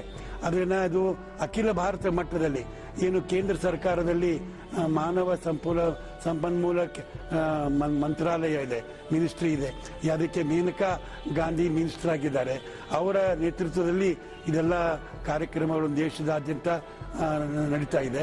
ನಾವು ಅದಕ್ಕೆ ಒಳಪಟ್ಟರೆ ನಾವು ಕೆಲಸ ಮಾಡ್ತಾ ಇದ್ದೇವೆ. ಅಲ್ಲಿ ಏನು ತಂದೆ ತಾಯಿಗಳು ತಮ್ಮ ಹೆಸರನ್ನು ನೋಂದಾಯಿಸಿರ್ತಾರೆ, ಅವರ ಒಂದು ಲಿಸ್ಟ್ ಪ್ರಕಾರ, ಅವರ ಸರ್ತಿ ಪ್ರಕಾರ ನಾವು ಮಕ್ಕಳನ್ನು ದತ್ತಿ ಕೊಡ್ತಾ ಹೋಗ್ತೇವೆ. 1947ರಲ್ಲಿ ಗ್ರಾಮ ಸ್ವರಾಜ್ಯ ಪರಿಕಲ್ಪನೆ ಆಶಯದೊಂದಿಗೆ ಪಾದಯಾತ್ರೆಯನ್ನು ತಾವು ಮಾಡ್ತೀವಿ. ಒಂದು ರೀತಿ ಸ್ವಾತಂತ್ರ್ಯ ಸಂಗ್ರಾಮದ ರೀತಿಯಲ್ಲಿ ನಡೆಯುವಂಥ ಒಂದು ಕಾರ್ಯಕ್ರಮ. ಪಾದಯಾತ್ರೆಯ ಉದ್ದೇಶ ಏನಾಗಿತ್ತು? ಅವಾಗ ಸ್ವಾತಂತ್ರ್ಯ ಬಂದು 50 ವರ್ಷ ಆಗಿದ್ದರಿಂದ, ಸ್ವಾತಂತ್ರ್ಯ ಬಂದು 50 ವರ್ಷ ಆಯಿತು. ಆದರೆ ನಿಜವಾಗಿಯೂ ಸ್ವಾತಂತ್ರ್ಯ ಗ್ರಾಮಗಳಿಗೆ ಬರಬೇಕಾಗಿದೆ, ಗ್ರಾಮ ಸ್ವರಾಜ್ಯ ಆಗಬೇಕಾಗಿದೆ. ಆ ಸ್ವಾತಂತ್ರ್ಯ ಮುಂದೆ ಹೋಗಿ ಗ್ರಾಮ ಸ್ವರಾಜ್ಯ ಆಗಬೇಕಾಗಿದೆ. ಆದ್ದರಿಂದ ಪಾಂಡವಪುರ ತಾಲೂಕಿನ ಎಲ್ಲ ಗ್ರಾಮಗಳಿಗೆ ನಾನು ಪಾದಯಾತ್ರೆ ಮೂಲಕ ಹೋಗಿ ಗ್ರಾಮ ರಾಜ್ಯದ ಕಲ್ಪನೆಯನ್ನ ಮೂಡಿಸೋದಕ್ಕೆ ಪ್ರಯತ್ನ ಪಟ್ಟೆ. ಆ ಒಂದು ದೃಷ್ಟಿಯಿಂದ ತಾಲೂಕಿನಲ್ಲೆಲ್ಲ ಪಾದಯಾತ್ರೆ ಮಾಡಿದೆ. ಜನರ ಸ್ಪಂದನೆ ಹೇಗಿತ್ತು ಆ ಸಂದರ್ಭಕ್ಕೆ? ಹೋರಾಟ ಅಂದ್ರೆ ಜನ ಬರ್ತಿದ್ರು ನನಗೆ ಗೊತ್ತಿಲ್ಲ. ಗಾಂಧೀಜಿಯವರೊಟ್ಟಿಗೆ ಅಸಂಖ್ಯಾತದಲ್ಲಿ ಸೇರ್ತಿದ್ದಂಥ ಜನಸಂದಣಿ ಕ್ರಮೇಣ ಎಲ್ಲೋ ಒಂದ್ ಕಡೆ ಜನರಲ್ಲೂ ಕೂಡ ಭಾವನೆ ಕಡಿಮೆ ಆಗಿತ್ತು. ನಿಮ್ಮ ಆ ಪಾದಯಾತ್ರೆಗೆ ಯಾವ ರೀತಿ ಸ್ಪಂದನೆ ಸಿಕ್ತು? ಪಾದಯಾತ್ರೆಯಲ್ಲಿ ಸಹಕಾರ ಚೆನ್ನಾಗಿತ್ತು. ಜನರ ಮಾತುಗಳನ್ನ ಕೇಳ್ತಾರೆ. ಅವ್ರಿಗೆ ಬೇಕು ಅನಿಸುತ್ತೆ, ಹೊಸ ವಿಚಾರವೂ ಅನಿಸುತ್ತೆ. ಅವರಿಗೆ ಹೊಸ ವಿಚಾರ ಏನಲ್ಲ, ಹಳೆ ವಿಚಾರನೇ. ಆದರೆ ಅವರಿಗೆ ತಮ್ಮ ಇರುವಂಥ ಪರಿಸ್ಥಿತಿಯಲ್ಲಿ ಈ ಮಾತುಗಳನ್ನು ಕೇಳಿದಾಗ ಏನೋ ಒಂದು ಹೊಸ ಥರ ಅನಿಸ್ತದೆ, ಮಾಡಬೇಕು ಅಂತ ಅನಿಸುತ್ತೆ. ಆದರೆ ದುರ್ದೈವ ಏನಾಗಿದೆ ಅಂದರೆ ಅವರ ವಿಚಾರಕ್ಕೆ ಅನುಗುಣವಾಗಿ ಗ್ರಾಮಗಳಲ್ಲೇ ಇದ್ದುಕೊಂಡು ಕೆಲಸ ಮಾಡುವಂಥ ಕಾರ್ಯಕರ್ತರ ಸಂಖ್ಯೆ ಬಹಳ ಕಡಿಮೆ ಇದೆ. ಗ್ರಾಮಸ್ಥರು ಇವತ್ತು ಕೂಡ ಒಪ್ಕೊಳ್ಳೋಕೆ ರೆಡಿಯಾಗಿದ್ದಾರೆ. ಆದರೆ ಆ ಗಾಂಧೀಜಿಯವರ ಗ್ರಾಮ ಸ್ವರಾಜ್ಯದ ಕಲ್ಪನೆಯನ್ನ, ವಿಚಾರವನ್ನ ಇಟ್ಟುಕೊಂಡು ಶ್ರದ್ಧೆಯಿಂದ, ನಿಷ್ಠೆಯಿಂದ ಕೆಲಸ ಮಾಡುವಂಥ ಯುವಕರಿಲ್ಲ, ಕಾರ್ಯಕರ್ತರಿಲ್ಲ. ಅವರು ಇಟ್ಟುಕೊಂಡು ಅದನ್ನ ಕೆಲಸ ಮಾಡಿದರೆ ಗ್ರಾಮದಲ್ಲಿ ನಿಜವಾಗಿಯೂ ಕೂಡ ಬದಲಾವಣೆಯನ್ನು ಮಾಡೋಕ್ಕೆ ಸಾಧ್ಯ ಇದೆ, ಗ್ರಾಮ ಸ್ವರಾಜ್ಯ ತರೋದಕ್ಕೆ ಸಾಧ್ಯವಿದೆ. ಇವತ್ತು ನಮಗೆ ಬೇಕಾಗಿರೋದು ಒಂದು ಗ್ರಾಮ ಸೇವಕರ ಪಡೆ. ಅದು ಸಿಕ್ಕರೆ ಅದನ್ನು ಮಾಡೋಕ್ಕೆ ಸಾಧ್ಯ ಇದೆ. ನಿಮ್ಮ ಬರಹದ ಪ್ರೀತಿ ಇವತ್ತಿಗೂ ಕೂಡ ಅದು ಮುಚ್ಚಿ ಹೋಗಿಲ್ಲ. ನಿಮ್ಮ ಪ್ರಕಾಶನದ ಮೂಲಕ ಇನ್ನೂ ಕೂಡ ಸಾಕಷ್ಟು ಪುಸ್ತಕಗಳನ್ನು ಹೊರತಂದಿದ್ದೀರಿ. ಪ್ರಕಾಶನವನ್ನು ಕೂಡ ತಾವು ಸ್ಥಾಪನೆ ಮಾಡಿದ್ದೀರಿ. ಪುಸ್ತಕದ ಪ್ರಕಾಶನವನ್ನು ಸ್ಥಾಪನೆ ಮಾಡುವಂಥ ಉದ್ದೇಶ ಏನು? ಪ್ರಕಾಶನ ಮಾಡೋದಕ್ಕೆ ನಾನು ಹೋಗಲಿಲ್ಲ. ಮಾಡಬೇಕು ಅಂತ ವಿಚಾರ ಇದೆ, ಆದರೆ ಮಾಡಲಿಲ್ಲ. ಕೆಲವು ಪುಸ್ತಕಗಳನ್ನು ಪ್ರಕಟಗೊಳಿಸೋದಕ್ಕೆ ಪ್ರಯತ್ನ ಪಟ್ಟೆ. ಕೆಲವು ಪ್ರಕಾಶಕರು ತಗೊಂಡು ಹೋದರು, ಆದರೆ ಅವರು ಅದನ್ನು ಶ್ರದ್ಧೆಯಿಂದ ನಿರ್ವಹಿಸಲಿಲ್ಲ. ಇವತ್ತು ಅಪ್ರಕಟಿತವಾಗಿರುವಂಥ ಅನೇಕ ಲೇಖನಗಳು ನನ್ನ ಬಳಿ ಇದೆ. ಅದನ್ನು ಯಾರಾದರೂ ಒಳ್ಳೆ ಪ್ರಕಾಶಕರು ಸಿಕ್ಕರೆ ಪ್ರಕಟ ಮಾಡಬಹುದು. ಸರ್ಕಾರದ ನೆರವಿಲ್ಲದೆ ಇಂದು ಯಾವ ಕೆಲಸ ಕೂಡ ಸಾಧ್ಯವಾಗುವುದಿಲ್ಲ. ವಿಶೇಷವಾಗಿ NGOಗಳು ಅನ್ನುವಂಥ ಒಂದು ಭೂತದ ಹೆಸರಿನಲ್ಲಿ ರಾಷ್ಟ್ರದಲ್ಲಿ ಒಂದು ಅಗಲ ಧೋರಣೆ ನಡೀತಿದೆ. ಸಮಾಜ ಸೇವೆಯ ಹೆಸರಿನಲ್ಲಿ, ದೇಶದ ಹೆಸರಿನಲ್ಲಿ, ಪ್ರಗತಿಯ ಹೆಸರಿನಲ್ಲಿ ಲೂಟಿ ಮಾಡ್ತಿದ್ದಾರೆ. ಇಂತಹ NGOಗಳ ಬಗ್ಗೆ ನಿಮ್ಮ ಅಭಿಪ್ರಾಯ ಏನು? NGOಗಳ ಬಗ್ಗೆ ಇಲ್ಲ, ಅದನ್ನು ನಾನು ನೇರವಾಗಿ ಟಿಪ್ಪಣಿ ಮಾಡೋ ಬದಲು ಅವರು ತಮ್ಮದೇ ಆದಂಥ ರೀತಿಯಲ್ಲಿ ಕೆಲಸವನ್ನು ಮಾಡ್ತಾ ಇದ್ದಾರೆ. ಆದರೆ ಎಲ್ಲ NGOಗಳು ಕೆಟ್ಟವಿ ಅಂತ ನಾವು ಹೇಳೋಕ್ಕಾಗಲ್ಲ. ಆದರೆ ಕೆಲವು NGOಗಳು ಒಂದು ಸರ್ಕಾರದ ವಿರುದ್ಧವಾದಂಥ ಮತ್ತು ದೇಶದಕ್ಕೆ ವಿರೋಧವಾದಂಥ ಕೆಲಸವನ್ನು ಮಾಡಿದಂಥ ಸಂದರ್ಭಗಳು ಉಂಟು. ಹಣವನ್ನು ದುರುಪಯೋಗಪಡಿಸಿಕೊಂಡಿರೋದು ಉಂಟು, ಅದು ಬೇರೆ. ಆದರೆ ಅವುಗಳ ಉದ್ದೇಶ ಕೆಲವು ಕಡೆ ಚೆನ್ನಾಗಿದೆ, ಅವರು ಮಾಡಬೇಕು. ಆದರೆ ಅದರ ಜೊತೆಗೆ ಸ್ವಯಂ ಸೇವಾ ಸಂಸ್ಥೆಗಳು ಬರಬೇಕು. ಕೇವಲ ಸರ್ಕಾರದಿಂದ ಸಹಾಯ ತಗೊಂಡ್ರೆ ಮಾಡ್ತೇನೆ ಅಂತ ಹೇಳೋದು ಸರಿ ಇಲ್ಲ. ನಾವು ಆದಷ್ಟು ಸರ್ಕಾರದ ಸಹಾಯವನ್ನು ಬಿಟ್ಟು ಜನರಿಗೋಸ್ಕರ ಮಾಡುವಂಥ ಒಂದು ಶಕ್ತಿಯನ್ನು ಕೂಡ ಜೊತೆಗೇನೆ ಆ NGO ಅನ್ನುವಂಥ ಒಂದು ವ್ಯವಸ್ಥೆ ಇಟ್ಕೊಂಡು ಇನ್ನೊಂದು ಪ್ರತ್ಯೇಕವಾದಂಥ ಪರ್ಯಾಯವಾದಂಥ ಒಂದು ಕಾರ್ಯಕ್ರಮವನ್ನು ಹಾಕೊಳ್ಬೇಕು. ನಾವು NGOನೇ ಮಾಡ್ಕೋಬೇಕು, ಸರ್ಕಾರದಿಂದನೇ ಅಥವಾ ವಿದೇಶದಿಂದನೇ ಸಹಾಯ ತಗೊಂಡು ನಾವು ಮಾಡ್ಕೊಂಡು ಹೋಗ್ಬೇಕು ಅಂತ ಮಾಡುವಂಥ ಪ್ರಯತ್ನ ಏನು ಬೇಕಾಗಿಲ್ಲ.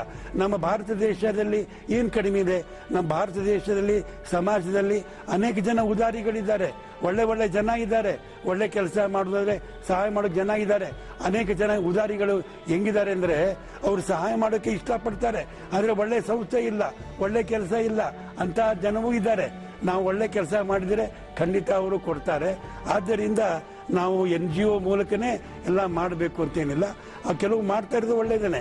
ಆದರೆ ಈಗ ಯಾರಾದರೂ ಹೊಸದಾಗಿ ಸಮಾಜ ಸೇವೆ ಮಾಡಬೇಕು ಅಂತಂದರೆ ಅವರು NGO ಏನು ಮಾಡ್ಕೋಬೇಕಾಗಿಲ್ಲ. ನೇರವಾಗಿ ಸಮಾಜದ ಮಧ್ಯದಲ್ಲೇ ಇದ್ದುಕೊಂಡು ಸಮಾಜದ ಸಹಾಯವನ್ನೇ ತೆಗೆದುಕೊಂಡು ತಮ್ಮ ಪ್ರಾಮಾಣಿಕತೆಯಿಂದ, ಅವರು ಪ್ರಾಮಾಣಿಕರಾಗಿದ್ದರೆ ಎಲ್ಲವೂ ನಡೆದು ಹೋಗುತ್ತೆ.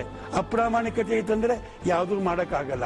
ಪ್ರಾಮಾಣಿಕತೆ ಇಟ್ಕೊಂಡು ಸಮಾಜದಲ್ಲಿ ಮಧ್ಯದಲ್ಲಿ ಹೋದರೆ ಮತ್ತು ಆದರ್ಶ ವಿಚಾರ ಇಟ್ಕೊಂಡು ಹೋದರೆ ಖಂಡಿತ ಸಮಾಜ ಸಹಾಯ ಮಾಡ್ತದೆ ಅನ್ನುವಂಥ ನಂಬಿಕೆ ನನಗಿದೆ.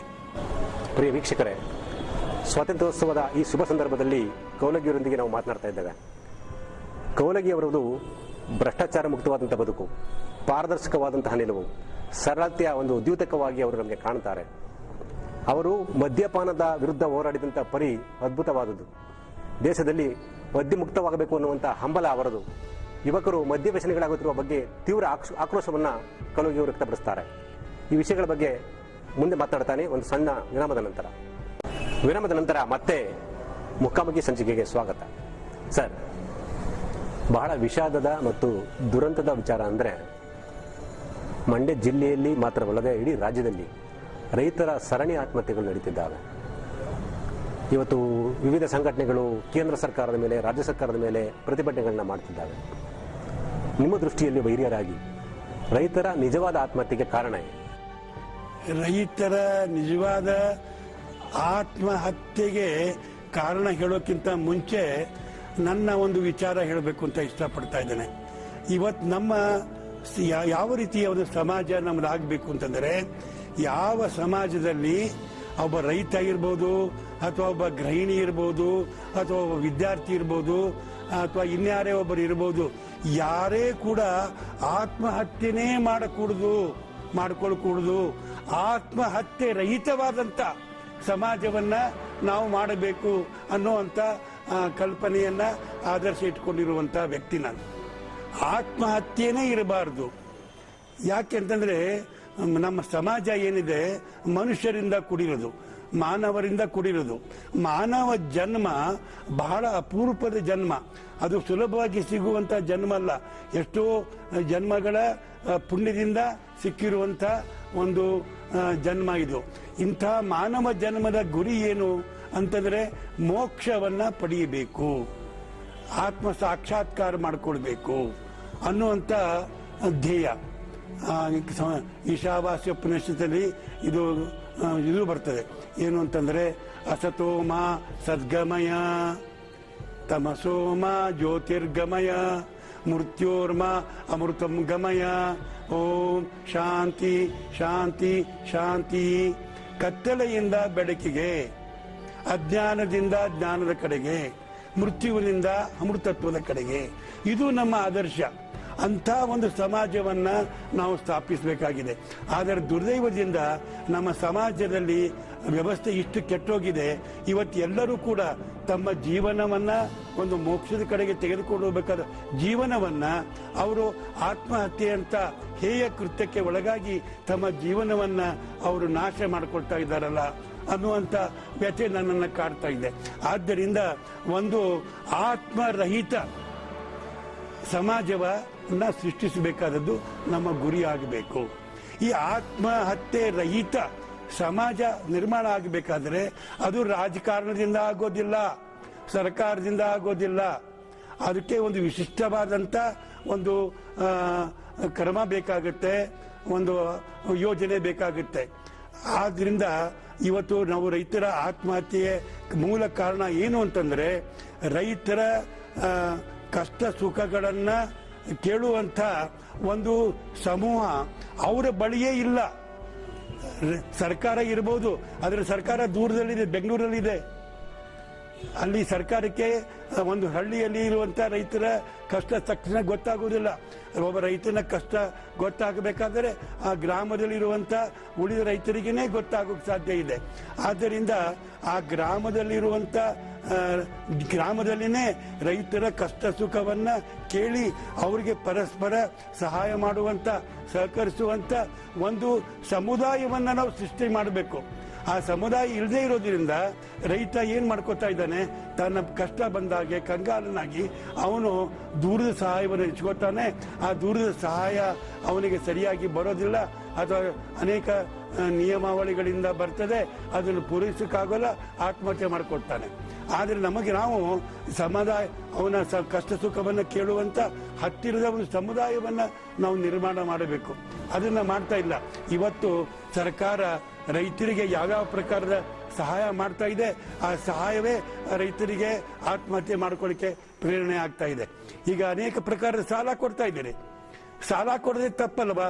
ನಮ್ಮ ಭಾರತದ ಸಂಸ್ಕೃತಿ ಸಾಲ ಕೊಡೋ ಸಂಸ್ಕೃತಿ ಅಲ್ಲವೇ ಅಲ್ಲ, ದಾನ ಕೊಡೋ ಸಂಸ್ಕೃತಿ ಅಥವಾ ಅನುದಾನ ಕೊಡೋ ಸಂಸ್ಕೃತಿ.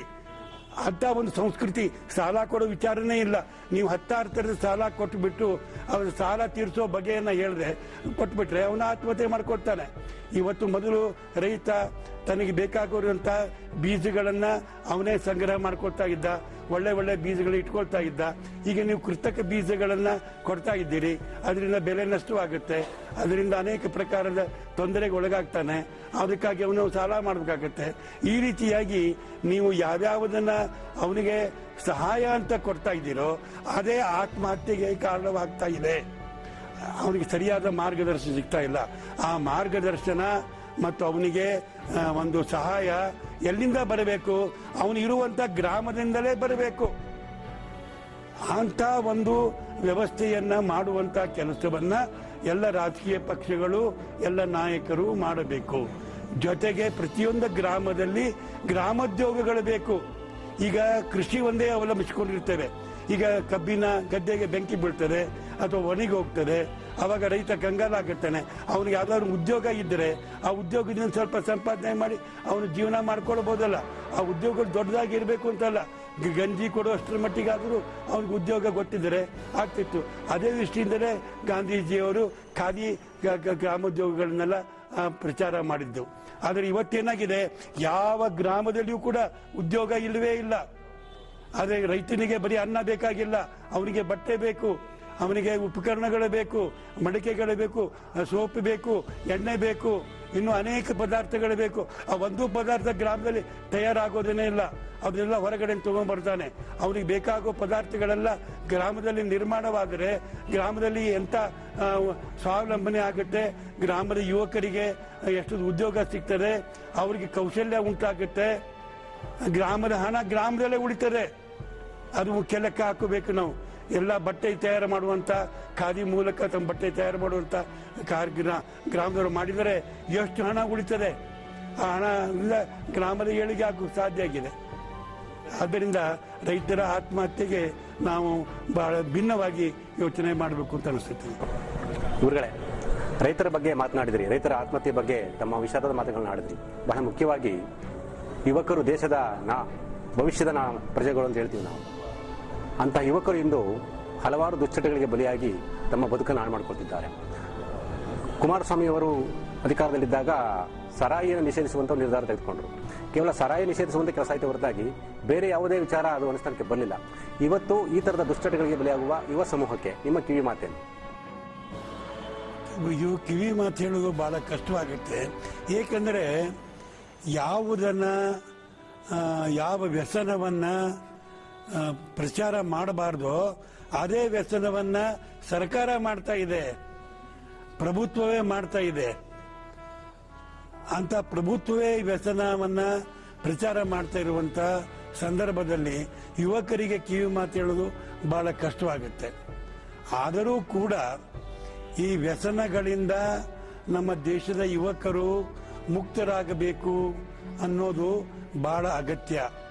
ಅದಕ್ಕಾಗಿ ಎಷ್ಟೇ ಕಷ್ಟವಾಗಿದ್ದರೂ ಕೂಡ ಪ್ರಭುತ್ವ ಒಂದು ಮದ್ಯಪಾನದ ಪರವಾಗಿ ಇದ್ದರೂ ಕೂಡ ನಾವು ಯಾವ ಯುವಕರ ಹಿತವನ್ನ ಬಯಸುವಂತ ಜನ ಇದ್ದೇವೆ, ಸಂಘ ಸಂಸ್ಥೆಗಳಿವೆ, ಅವರೆಲ್ಲರೂ ಸೇರಿ ಮದ್ಯಪಾನ ನಿಷೇಧಕ್ಕಾಗಿ ಪ್ರಯತ್ನ ಮಾಡಲೇಬೇಕು. ಕೇವಲ ಕರ್ನಾಟಕದಲ್ಲಿ ಮಾತ್ರ ಅಲ್ಲ, ಇಡೀ ಭಾರತ ದೇಶದಾದ್ಯಂತ ಏಕಕಾಲಕ್ಕೆ ಒಂದೇ ರೀತಿಯಲ್ಲಿ ಮದ್ಯಪಾನ ನಿಷೇಧದ ಒಂದು ಕೆಲಸ ಆಗಬೇಕು. ಅದು ಗಾಂಧೀಜಿಯವರ ಕನಸು ಕೂಡ ಆಗಿತ್ತು. ಗಾಂಧೀಜಿಯವರು ಒಂದು ಕಡೆಗೆ ಹೇಳಿದ್ದಾರೆ, ನನ್ನನ್ನೇನಾದರೂ ಭಾರತದ ಸರ್ವಾಧಿಕಾರಿಯನ್ನಾಗಿ ಕೇವಲ 1 ಗಂಟೆ ಕಾಲ ಮಾಡಿದರೂ ಕೂಡ ನಾನು ಇಡೀ ಮದ್ಯಪಾನದ ನಿಷೇಧ ಮಾಡ್ತೇನೆ ಮತ್ತು ಯಾವುದೇ ಪರಿಹಾರವನ್ನು ಕೂಡ ಕೊಡೋದಿಲ್ಲ ಅಂತ ಹೇಳಿದರು. ಈ ರೀತಿಯಾಗಿ ಮದ್ಯಪಾನ ಮುಕ್ತ ದೇಶವನ್ನ ಗಾಂಧೀಜಿಯವರು ಕನಸು ಕಂಡಿದ್ರು. ಆದ್ದರಿಂದ ನಾವು ಇಂಥ ಒಂದು ಎಡಬಿಡಂಗಿ ಒಂದು ವ್ಯವಸ್ಥೆಯಲ್ಲಿ ಯುವಕರಿಗೆ ಕಿವಿ ಮಾತು ಹೇಳ್ತೇವೆ ಅಂದರೆ ಅದು ಸಲ್ಲದ ಮಾತು. ಆಗಬೇಕಾದ್ರೆ 100ಕ್ಕೆ 100 ನಮ್ಮ ದೇಶದಲ್ಲಿ ಮದ್ಯಪಾನ ಆಗಬೇಕು. ಅದಕ್ಕೆ ಸರ್ಕಾರಗಳು, ಪ್ರಭುತ್ವ ಕಟಿಬದ್ಧವಾಗಿ ನಿಂತ್ಕೊಳ್ಬೇಕು. ಕೇವಲ ಆದಾಯವನ್ನೇ ಗಮನಿಸಬಾರದು. ಯುವಕರ ನೀತಿ, ಯುವಕರ ಚಿಂತನೆ, ಯುವಕರ ಆರೋಗ್ಯ, ಯುವಕರ ಭವಿಷ್ಯ, ದೇಶದ ಭವಿಷ್ಯ ಎಲ್ಲವನ್ನೂ ಕೂಡ ಗಮನದಲ್ಲಿ ಇಟ್ಟುಕೊಂಡು ಮದ್ಯಪಾನ ನಿಷೇಧವನ್ನು 100ಕ್ಕೆ 100 ಅಸ್ತಿತ್ವಕ್ಕೆ ತರಬೇಕು. ಪ್ರಜಾಪ್ರಭುತ್ವ ವ್ಯವಸ್ಥೆಯಲ್ಲಿ ತಳಹದಿಯಾಗಿರುವಂತಹ 4 ಅಂಗಗಳು, ಕಾರ್ಯಾಂಗ, ನ್ಯಾಯಾಂಗ, ಶಾಸಕಾಂಗ ಬೇರೆ ಬೇರೆ. ಬಹಳ ಮುಖ್ಯವಾಗಿ ನ್ಯಾಯಾಂಗದ ಬಗ್ಗೆ ಜನ ವಿಶ್ವಾಸ ಕಳ್ಕೊಂಡಿದ್ದಾರೆ. ಇತ್ತೀಚಿನ ಬೆಳವಣಿಗೆ ಅಂದರೆ ಲೋಕಾಯುಕ್ತ ಅನ್ನುವಂತಹ ಮಹಾನ್ ಸಂಸ್ಥೆ ಕರಪ್ಷನ್ ಆಗಿದೆ. ದುರದೃಷ್ಟಕರ ವಿಚಾರ ಇದು. ಯಾರು ನಂಬಬೇಕು ಅಂತ ಗೊತ್ತಾಗ್ತಿಲ್ಲ. ಲೋಕಾಯುಕ್ತರು ರೈಡ್ ಮಾಡುವಂಥ 1000 ಕೋಟಿ ಎಲ್ಲೋಯ್ತು ಅನ್ನುವಂಥ ದಾಖಲೆಗಳಿಲ್ಲ. ಇಂತಹ ಸಮಾಜ ನಂಬಿರುವಂತಹ ಲೋಕಾಯುಕ್ತನ ಭ್ರಷ್ಟಾಚಾರ ಆದರೆ ಏನಾಗಬೇಕು ಮುಂದಿನ ಸ್ಥಿತಿ ಇವತ್ತು? ಅದೇ ಇದು ಕೂಡ ಬಹಳ ಗಂಭೀರವಾದಂಥ ಒಂದು ಪ್ರಶ್ನೆ, ಇದು ಸಮಸ್ಯೆ. ಇದು ಈಗ ಲೋಕಾಯುಕ್ತರಂಥವರು ಕೂಡ ಭ್ರಷ್ಟರಾಗಿದ್ದಾರೆ ಅಂತಂದ್ರೆ ಇದಕ್ಕೆ ಕಾರಣ ಏನು? ಈಗ ಲೋಕಾಯುಕ್ತನೂ ಕೂಡ ಒಬ್ಬ ಮನುಷ್ಯನೇ, ಅವನು ಭಾರತೀಯ ಪ್ರಜೆನೇ. ಅವನು ಸಮಾಜದಿಂದ ಬೇರೆ ಇರೋಕ್ಕೆ ಸಾಧ್ಯ ಇಲ್ಲ. ಸಮಾಜದ ಅಂಗವೇ. ಅಧಿಕಾರ ಇರಬಹುದು, ಸರ್ಕಾರಿ ಅಧಿಕಾರ ಇರ್ಬೋದು, ವ್ಯವಸ್ಥೆ ಇರ್ಬೋದು, ಆದರೆ ಅವನು ಮೂಲತಃ ಮನುಷ್ಯನೇ, ಸಮಾಜದ ಒಂದು ಅಂಗನೇ. ಅಲ್ಲಿಗೆ ಲೋಕಾಯುಕ್ತ ಭ್ರಷ್ಟನಾಗಿದ್ದಾನೆ ಅಂದರೆ ಸಮಾಜ ಅಷ್ಟರ ಮಟ್ಟಿಗೆ ಭ್ರಷ್ಟವಾಗಿದೆ ಅಂತ ಅದಕ್ಕೆ ಕಾರಣ. ಆದ್ದರಿಂದ ಲೋಕಾಯುಕ್ತ ಅನ್ನೋದು ಒಂದು ಕನ್ನಡಿ ಥರ. ನಾವು ಕನ್ನಡಿ ನೋಡ್ಕೊಂಡಾಗ ನಾವು ಭ್ರಷ್ಟರಾದರೆ ನಮ್ಮ ಮುಖ ಅದೇ ಥರ ಇರ್ತದೆ. ಲೋಕಾಯುಕ್ತ ಒಂದು ರೀತಿಯಲ್ಲಿ ಸಮಾಜದ ಒಂದು ಭ್ರಷ್ಟ ರೂಪದ ಕನ್ನಡಿನೇ ಅದು. ಆದ್ದರಿಂದ ನಾವು ಇಡೀ ಸಮಾಜವನ್ನ ಒಂದು ಸ್ವಚ್ಛಗೊಳಿಸ್ತಾ ಹೋದರೆ ಮಾತ್ರ ಶುದ್ಧವಾದಂಥ ಲೋಕಾಯುಕ್ತರನ್ನ ಹೊಂದೋಕೆ ಸಾಧ್ಯವೇ ಹೊರತು ಇಲ್ಲ. ಈಗೇನಾಗಿದೆ ಅಂದರೆ ನಾವೇನು ಮಾಡ್ತಾ ಇದ್ದೇವೆ, ನಮಗೆ ಬೇಕಾಗಿರೋದು ಮಾವಿನ ಹಣ್ಣು, ಆದರೆ ನಾವು ಬಿತ್ತಾ ಇರೋದು ಬೇವಿನ ಬೀಜ. ಬೇವಿನ ಬೀಜ ಬಿತ್ತುಬಿಟ್ಟು ಮಾವಿನ ಹಣ್ಣು ಬೇಕು ಅಂದರೆ ಹೇಗಾಗುತ್ತೆ? ನಮಗೆ ಒಳ್ಳೆ ಭ್ರಷ್ಟ ಸಮಾಜವನ್ನ ನಾವು ನಿರ್ಮಾಣ ಮಾಡ್ತಾ ಇದ್ಕೊಂಡು ನಮಗೆ ಶುದ್ಧವಾದಂಥ ಲೋಕಾಯುಕ್ತ ಬೇಕು ಅಂದರೆ ಬರೋಕ್ಕೆ ಸಾಧ್ಯ ಇಲ್ಲ. ಆದ್ದರಿಂದ ಶುದ್ಧವಾದಂಥ ಲೋಕಾಯುಕ್ತರಿರಬೇಕು ಅಂತ ಹೇಳೋದಾದರೆ ನಮ್ಮ ಸಮಾಜವನ್ನ ಕೆಳಗಿನ ಹಂತದಿಂದಲೇ ನಾವು ಮೇಲಿನ ಹಂತದವರೆಗೂ ಶುದ್ಧೀಕರಣಗೊಳಿಸಬೇಕು. ಇಡೀ ದೇಶದಲ್ಲಿ ಅಣ್ಣಾ ಹಜಾರೆ ಅವರ ಒಂದು ಮೂವ್ಮೆಂಟ್ ಇದೆಯಲ್ಲ ಸರ್, ಅದು ಬಹುಶಃ ಒಂದು ದೊಡ್ಡ ಕ್ರಾಂತಿಯನ್ನು ಮಾಡಿದಂಥದ್ದು. ಸ್ವಾತಂತ್ರ್ಯ ಚಳವಳಿಯನ್ನು ನಾಟಿಸುವಂತಹ ರೀತಿಯಲ್ಲಿ ಹೋರಾಟ ಆಗ್ತದೆ. ಇಡೀ ನಾಡಿನೆಲ್ಲೆಡೆ ಯುವ ಜನರು, ಮಹಿಳೆಯರು ಸ್ಪಂದನೆ ಮಾಡ್ತಾರೆ. ಒಂದು ರೀತಿ ಕಿಚ್ಚು ವ್ಯಕ್ತವಾಗ್ತದೆ. ಇವತ್ತಿನ ಸಂದರ್ಭದಲ್ಲಿ ಅಣ್ಣಾ ಹಜಾರೆ ಅವರ ಹೋರಾಟ ಎಷ್ಟು ಪ್ರಸ್ತುತ ಅನಿಸುತ್ತೆ ಸರ್? ಅಣ್ಣಾ ಹಜಾರೆ ಅವರ ಹೋರಾಟ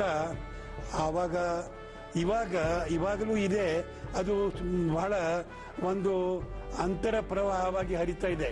ಇವತ್ತು ಕೂಡ ಜನರಲ್ಲಿ ಇವತ್ತಿನ ಒಟ್ಟು ವ್ಯವಸ್ಥೆಯ ಬಗ್ಗೆ, ಅದು ರಾಜಕಾರಣದ ವ್ಯವಸ್ಥೆ ಇರ್ಬೋದು, ಸರ್ಕಾರದ ವ್ಯವಸ್ಥೆ ಇರ್ಬೋದು, ಅದರ ಬಗ್ಗೆ ಜನರಲ್ಲಿ ತುಂಬಾ ಅಸಂತೋಷ ಇದೆ. ಈ ಅಸಂತೋಷ ಒಳಗೊಳಗೆ ಕುದೀತಾ ಇದೆ. ಮುಂದೆ ಯಾವುದಾದ್ರೂ ಒಂದು ಕಾರಣ ಸಿಕ್ಕರೆ ಈ ಅಸಂತೋಷ ಭುಗಿಲೇಳುವಂತ ಒಂದು ಸಾಧ್ಯತೆ ಇದೆ. ಮತ್ತೆ ಆವಾಗ ಅಣ್ಣಾ ಹಜಾರೆ ಅಂತ ವ್ಯಕ್ತಿ ಮುಂದೆ ಬರ್ತಾರೆ. ಆ ಒಂದು ಚಳವಳಿ ಮುಂದೆ ಹೋಗ್ತದೆ ಅನ್ನುವಂಥ ಒಂದು ವಿಶ್ವಾಸ ನನಗಿದೆ.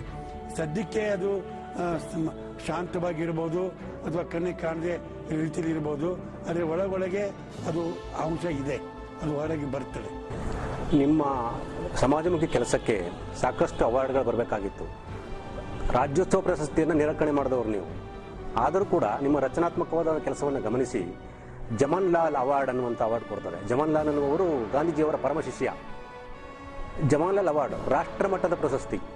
ಸಾಕಷ್ಟು ಜನರ ಹೆಸರುಗಳು ಪ್ರಸ್ತಾವನೆ ಆದರೂ ಕೂಡ ಮಂಡ್ಯ ಜಿಲ್ಲೆಯ ಕೌಲಗಿ ಅವರಿಗೆ ಆ ಅವಾರ್ಡ್ ಸಿಕ್ಕಿದ್ದು ನಮ್ಮ ಪುಣ್ಯ, ಜಿಲ್ಲೆಯ ಜನರ ಪುಣ್ಯ. ನಿಜವಾಗ್ಲೂ ರೋಮಾಂಚನ ಆಗ್ತದೆ ಸರ್. ಆ ಅವಾರ್ಡ್ನ ಬಗ್ಗೆ ಒಂದಷ್ಟು ಮಾಹಿತಿ. ಜಮನ್ ಲಾಲ್ ಬಜಾಜ್ ಅವಾರ್ಡು ಬಹಳ ಶ್ರೇಷ್ಠವಾದಂಥ ಅವಾರ್ಡು. ಅದು ರಚನಾತ್ಮಕ ಕಾರ್ಯದಲ್ಲಿ ತೊಡಗಿರುವಂಥವರಿಗೆ ಕೊಡ್ತಾರೆ. ರಚನಾತ್ಮಕ ಕಾರ್ಯದ ಕಲ್ಪನೆ ಗಾಂಧೀಜಿಯವರು ಕೊಟ್ಟಂತ ಕಲ್ಪನೆ. ಸ್ವಾತಂತ್ರ್ಯ ಚಳುವಳಿಯಲ್ಲಿ ಭಾಗವಹಿಸಿದ, ಚಳುವಳಿಯ ಜೊತೆಗೇನೆ ರಚನಾತ್ಮಕ ಕಾರ್ಯಕ್ರಮವನ್ನು ಕೂಡ ಗಾಂಧೀಜಿ ಹೂಡಿದ್ರು. ಅಂತ ರಚನಾತ್ಮಕ ಕಾರ್ಯವನ್ನ ನಾನು ಕಳೆದ 50-60 ವರ್ಷಗಳಿಂದ ಮಾಡ್ಕೊಂಡು ಬಂದಿದ್ದೇನೆ. ಅದನ್ನು ಗುರುತಿಸಿ ಜಮನ್ ಲಾಲ್ ಫೌಂಡೇಶನ್ದವರು ಪ್ರಶಸ್ತಿ ಕೊಟ್ಟಿದ್ದಾರೆ. ಅದು ತಗೊಳ್ಳೋದಕ್ಕೆ ನನಗೆ ತುಂಬ ಹೆಮ್ಮೆ ಅನಿಸಿದೆ. ಅದರಿಂದ ನನ್ನ ಜವಾಬ್ದಾರಿ ಕೂಡ ಹೆಚ್ಚಾಗಿದೆ ಅಂತ ಅನಿಸುತ್ತದೆ. ಇನ್ನೂ ಹೆಚ್ಚು ಹೆಚ್ಚು ರಚನಾತ್ಮಕ ಕಾರ್ಯಗಳನ್ನು ಮಾಡಬೇಕು ಅಂತ ಒಂದು ಜವಾಬ್ದಾರಿ ಬಂದಿದೆ. ಅದನ್ನು ನಮ್ಮ ಸರ್ವೋದಯ ಆಂದೋಲನದ ಮೂಲಕ ರಚನಾತ್ಮಕ ಕಾರ್ಯಕ್ರಮ ಇಡೀ ಕರ್ನಾಟಕ ರಾಜ್ಯ ತುಂಬ ಆಗಬೇಕು ಅಂತ ಹೇಳಿ ನಾನು ಪ್ರಯತ್ನ ಮಾಡ್ತಾ ಇದ್ದೇನೆ. ಕರ್ನಾಟಕದ 30 ಜಿಲ್ಲೆಗಳಿಗೂ ಕೂಡ ಜಿಲ್ಲಾ ಸರ್ವೋದಯ ಮಂಡಳಿಗಳ ರಚನೆ ಆಗಬೇಕು. ಅವುಗಳ ಮೂಲಕ ಇಡೀ ಸಮಾಜದ ಏಳಿಗೆ ಆಗುವಂತ ಕಾರ್ಯಕ್ರಮಗಳಾಗಬೇಕು ಅನ್ನೋಂಥ ಒಂದು ಪ್ರಯತ್ನ, ಆ ಒಂದು ಅವಾರ್ಡಿನ ಕಾರಣದಿಂದ, ಆ ಜವಾಬ್ದಾರಿಯಿಂದ ಅದನ್ನು ಮಾಡುವಂತ ಪ್ರಯತ್ನವನ್ನು ಮಾಡ್ತಾ ಇದ್ದೀನಿ. ನಿಮ್ಮ ಇಡೀ ಸಾಧನೆಯಲ್ಲಿ, ನಿಮ್ಮ ಇಡೀ ಒಂದು ಯಶಸ್ಸಿನಲ್ಲಿ ನಿಮ್ಮ ಪತ್ನಿ ಗಿರಿಜಮ್ಮನವರನ್ನ ನಾವು ಮರೆಯಾಗಿಲ್ಲ, ಜೊತೆಗೆ ಮಕ್ಕಳು ಕೂಡ. ನಿಮ್ಮ ಇಡೀ ಕುಟುಂಬ ನೀವು ಹೇಳಿದಂಗೆ ಯಾವುದೇ ಸರ್ಕಾರಿ ಕೆಲಸಕ್ಕೆ ಹೋಗಲಿಲ್ಲ, ಇಡೀ ಬದುಕನ್ನು ಸಮಾಜಮುಖಿಯಾಗಿ ಕಳೆದವರು. ಸಂಕ್ಷಿಪ್ತವಾಗಿ ಮನೆಯ ಬಗ್ಗೆ ಒಂದಷ್ಟು ಪರಿಚಯ ಮಾಡಿಕೊಡಿ ಸರ್.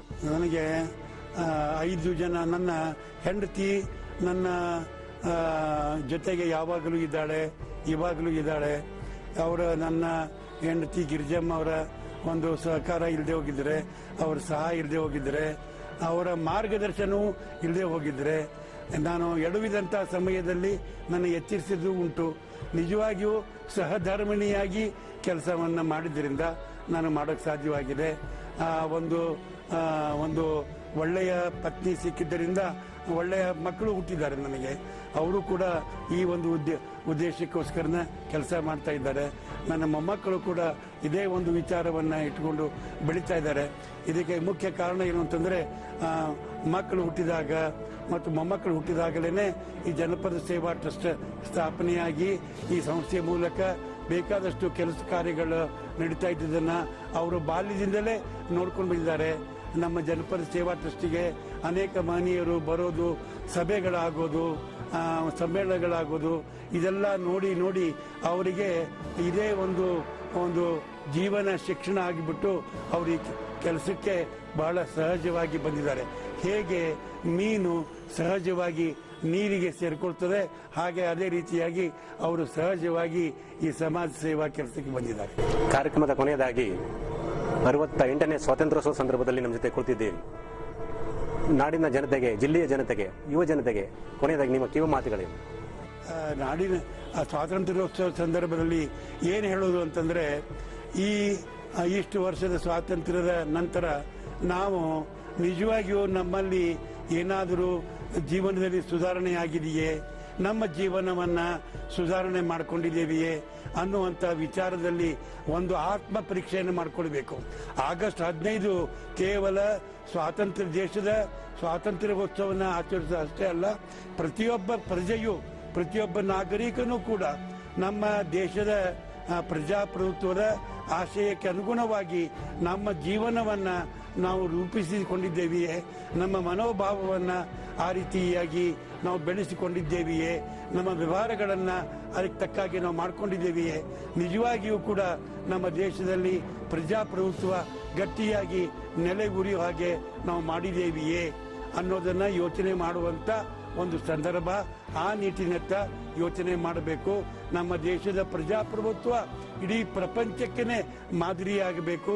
ಪ್ರಪಂಚದಲ್ಲಿ ಶಾಂತಿ, ಸ್ನೇಹವನ್ನು ಸ್ಥಾಪಿಸುವಂಥ ಒಂದು ನೇತೃತ್ವವನ್ನು ನಮ್ಮ ದೇಶ ವಹಿಸಿಕೊಳ್ಳಬೇಕು ಅನ್ನುವಂಥ ರೀತಿಯಲ್ಲಿ ಮಾಡೋದರ ಬಗ್ಗೆ ಸಂಕಲ್ಪ ಮಾಡುವಂಥ ದಿವಸವೂ ಕೂಡ ಇದಾಗಿದೆ. ಆಗಸ್ಟ್ 15 ಅದರ ಬಗ್ಗೆ ಯೋಚನೆ ಮಾಡಬೇಕು ಅಂತ ನಾನು ಎಲ್ಲರಲ್ಲಿ ಪ್ರಾರ್ಥನೆ ಮಾಡ್ಕೊಳ್ತೇನೆ. ಸೊ ಕಾರ್ಯಕ್ರಮದಲ್ಲಿ ಬಹಳ ಮುಕ್ತವಾಗಿ ಮಾತನಾಡಿದ್ದೀರಿ. ಯುವ ಜನತೆಗೆ, ದಾರಿ ತಪ್ಪುತ್ತಿರುವ ಸಮಾಜಕ್ಕೆ ಒಂದಷ್ಟು ಸಂದೇಶಗಳನ್ನು ನೀಡಿದ್ದೀರಿ. ಬಹಳ ಮುಖ್ಯವಾಗಿ ಇಂತಹ ಹೊತ್ತಿನಲ್ಲಿ ನೀವು ನಮ್ಮ ಮುಂದೆ ಕುಳಿತಿರುವಂಥದ್ದು ಮತ್ತು ಮಾತುಗಳನ್ನು ಹಂಚಿಕೊಳ್ಳುವಂಥದ್ದು ಬಹಳ ವಿಶೇಷ ಅನಿಸ್ತದೆ.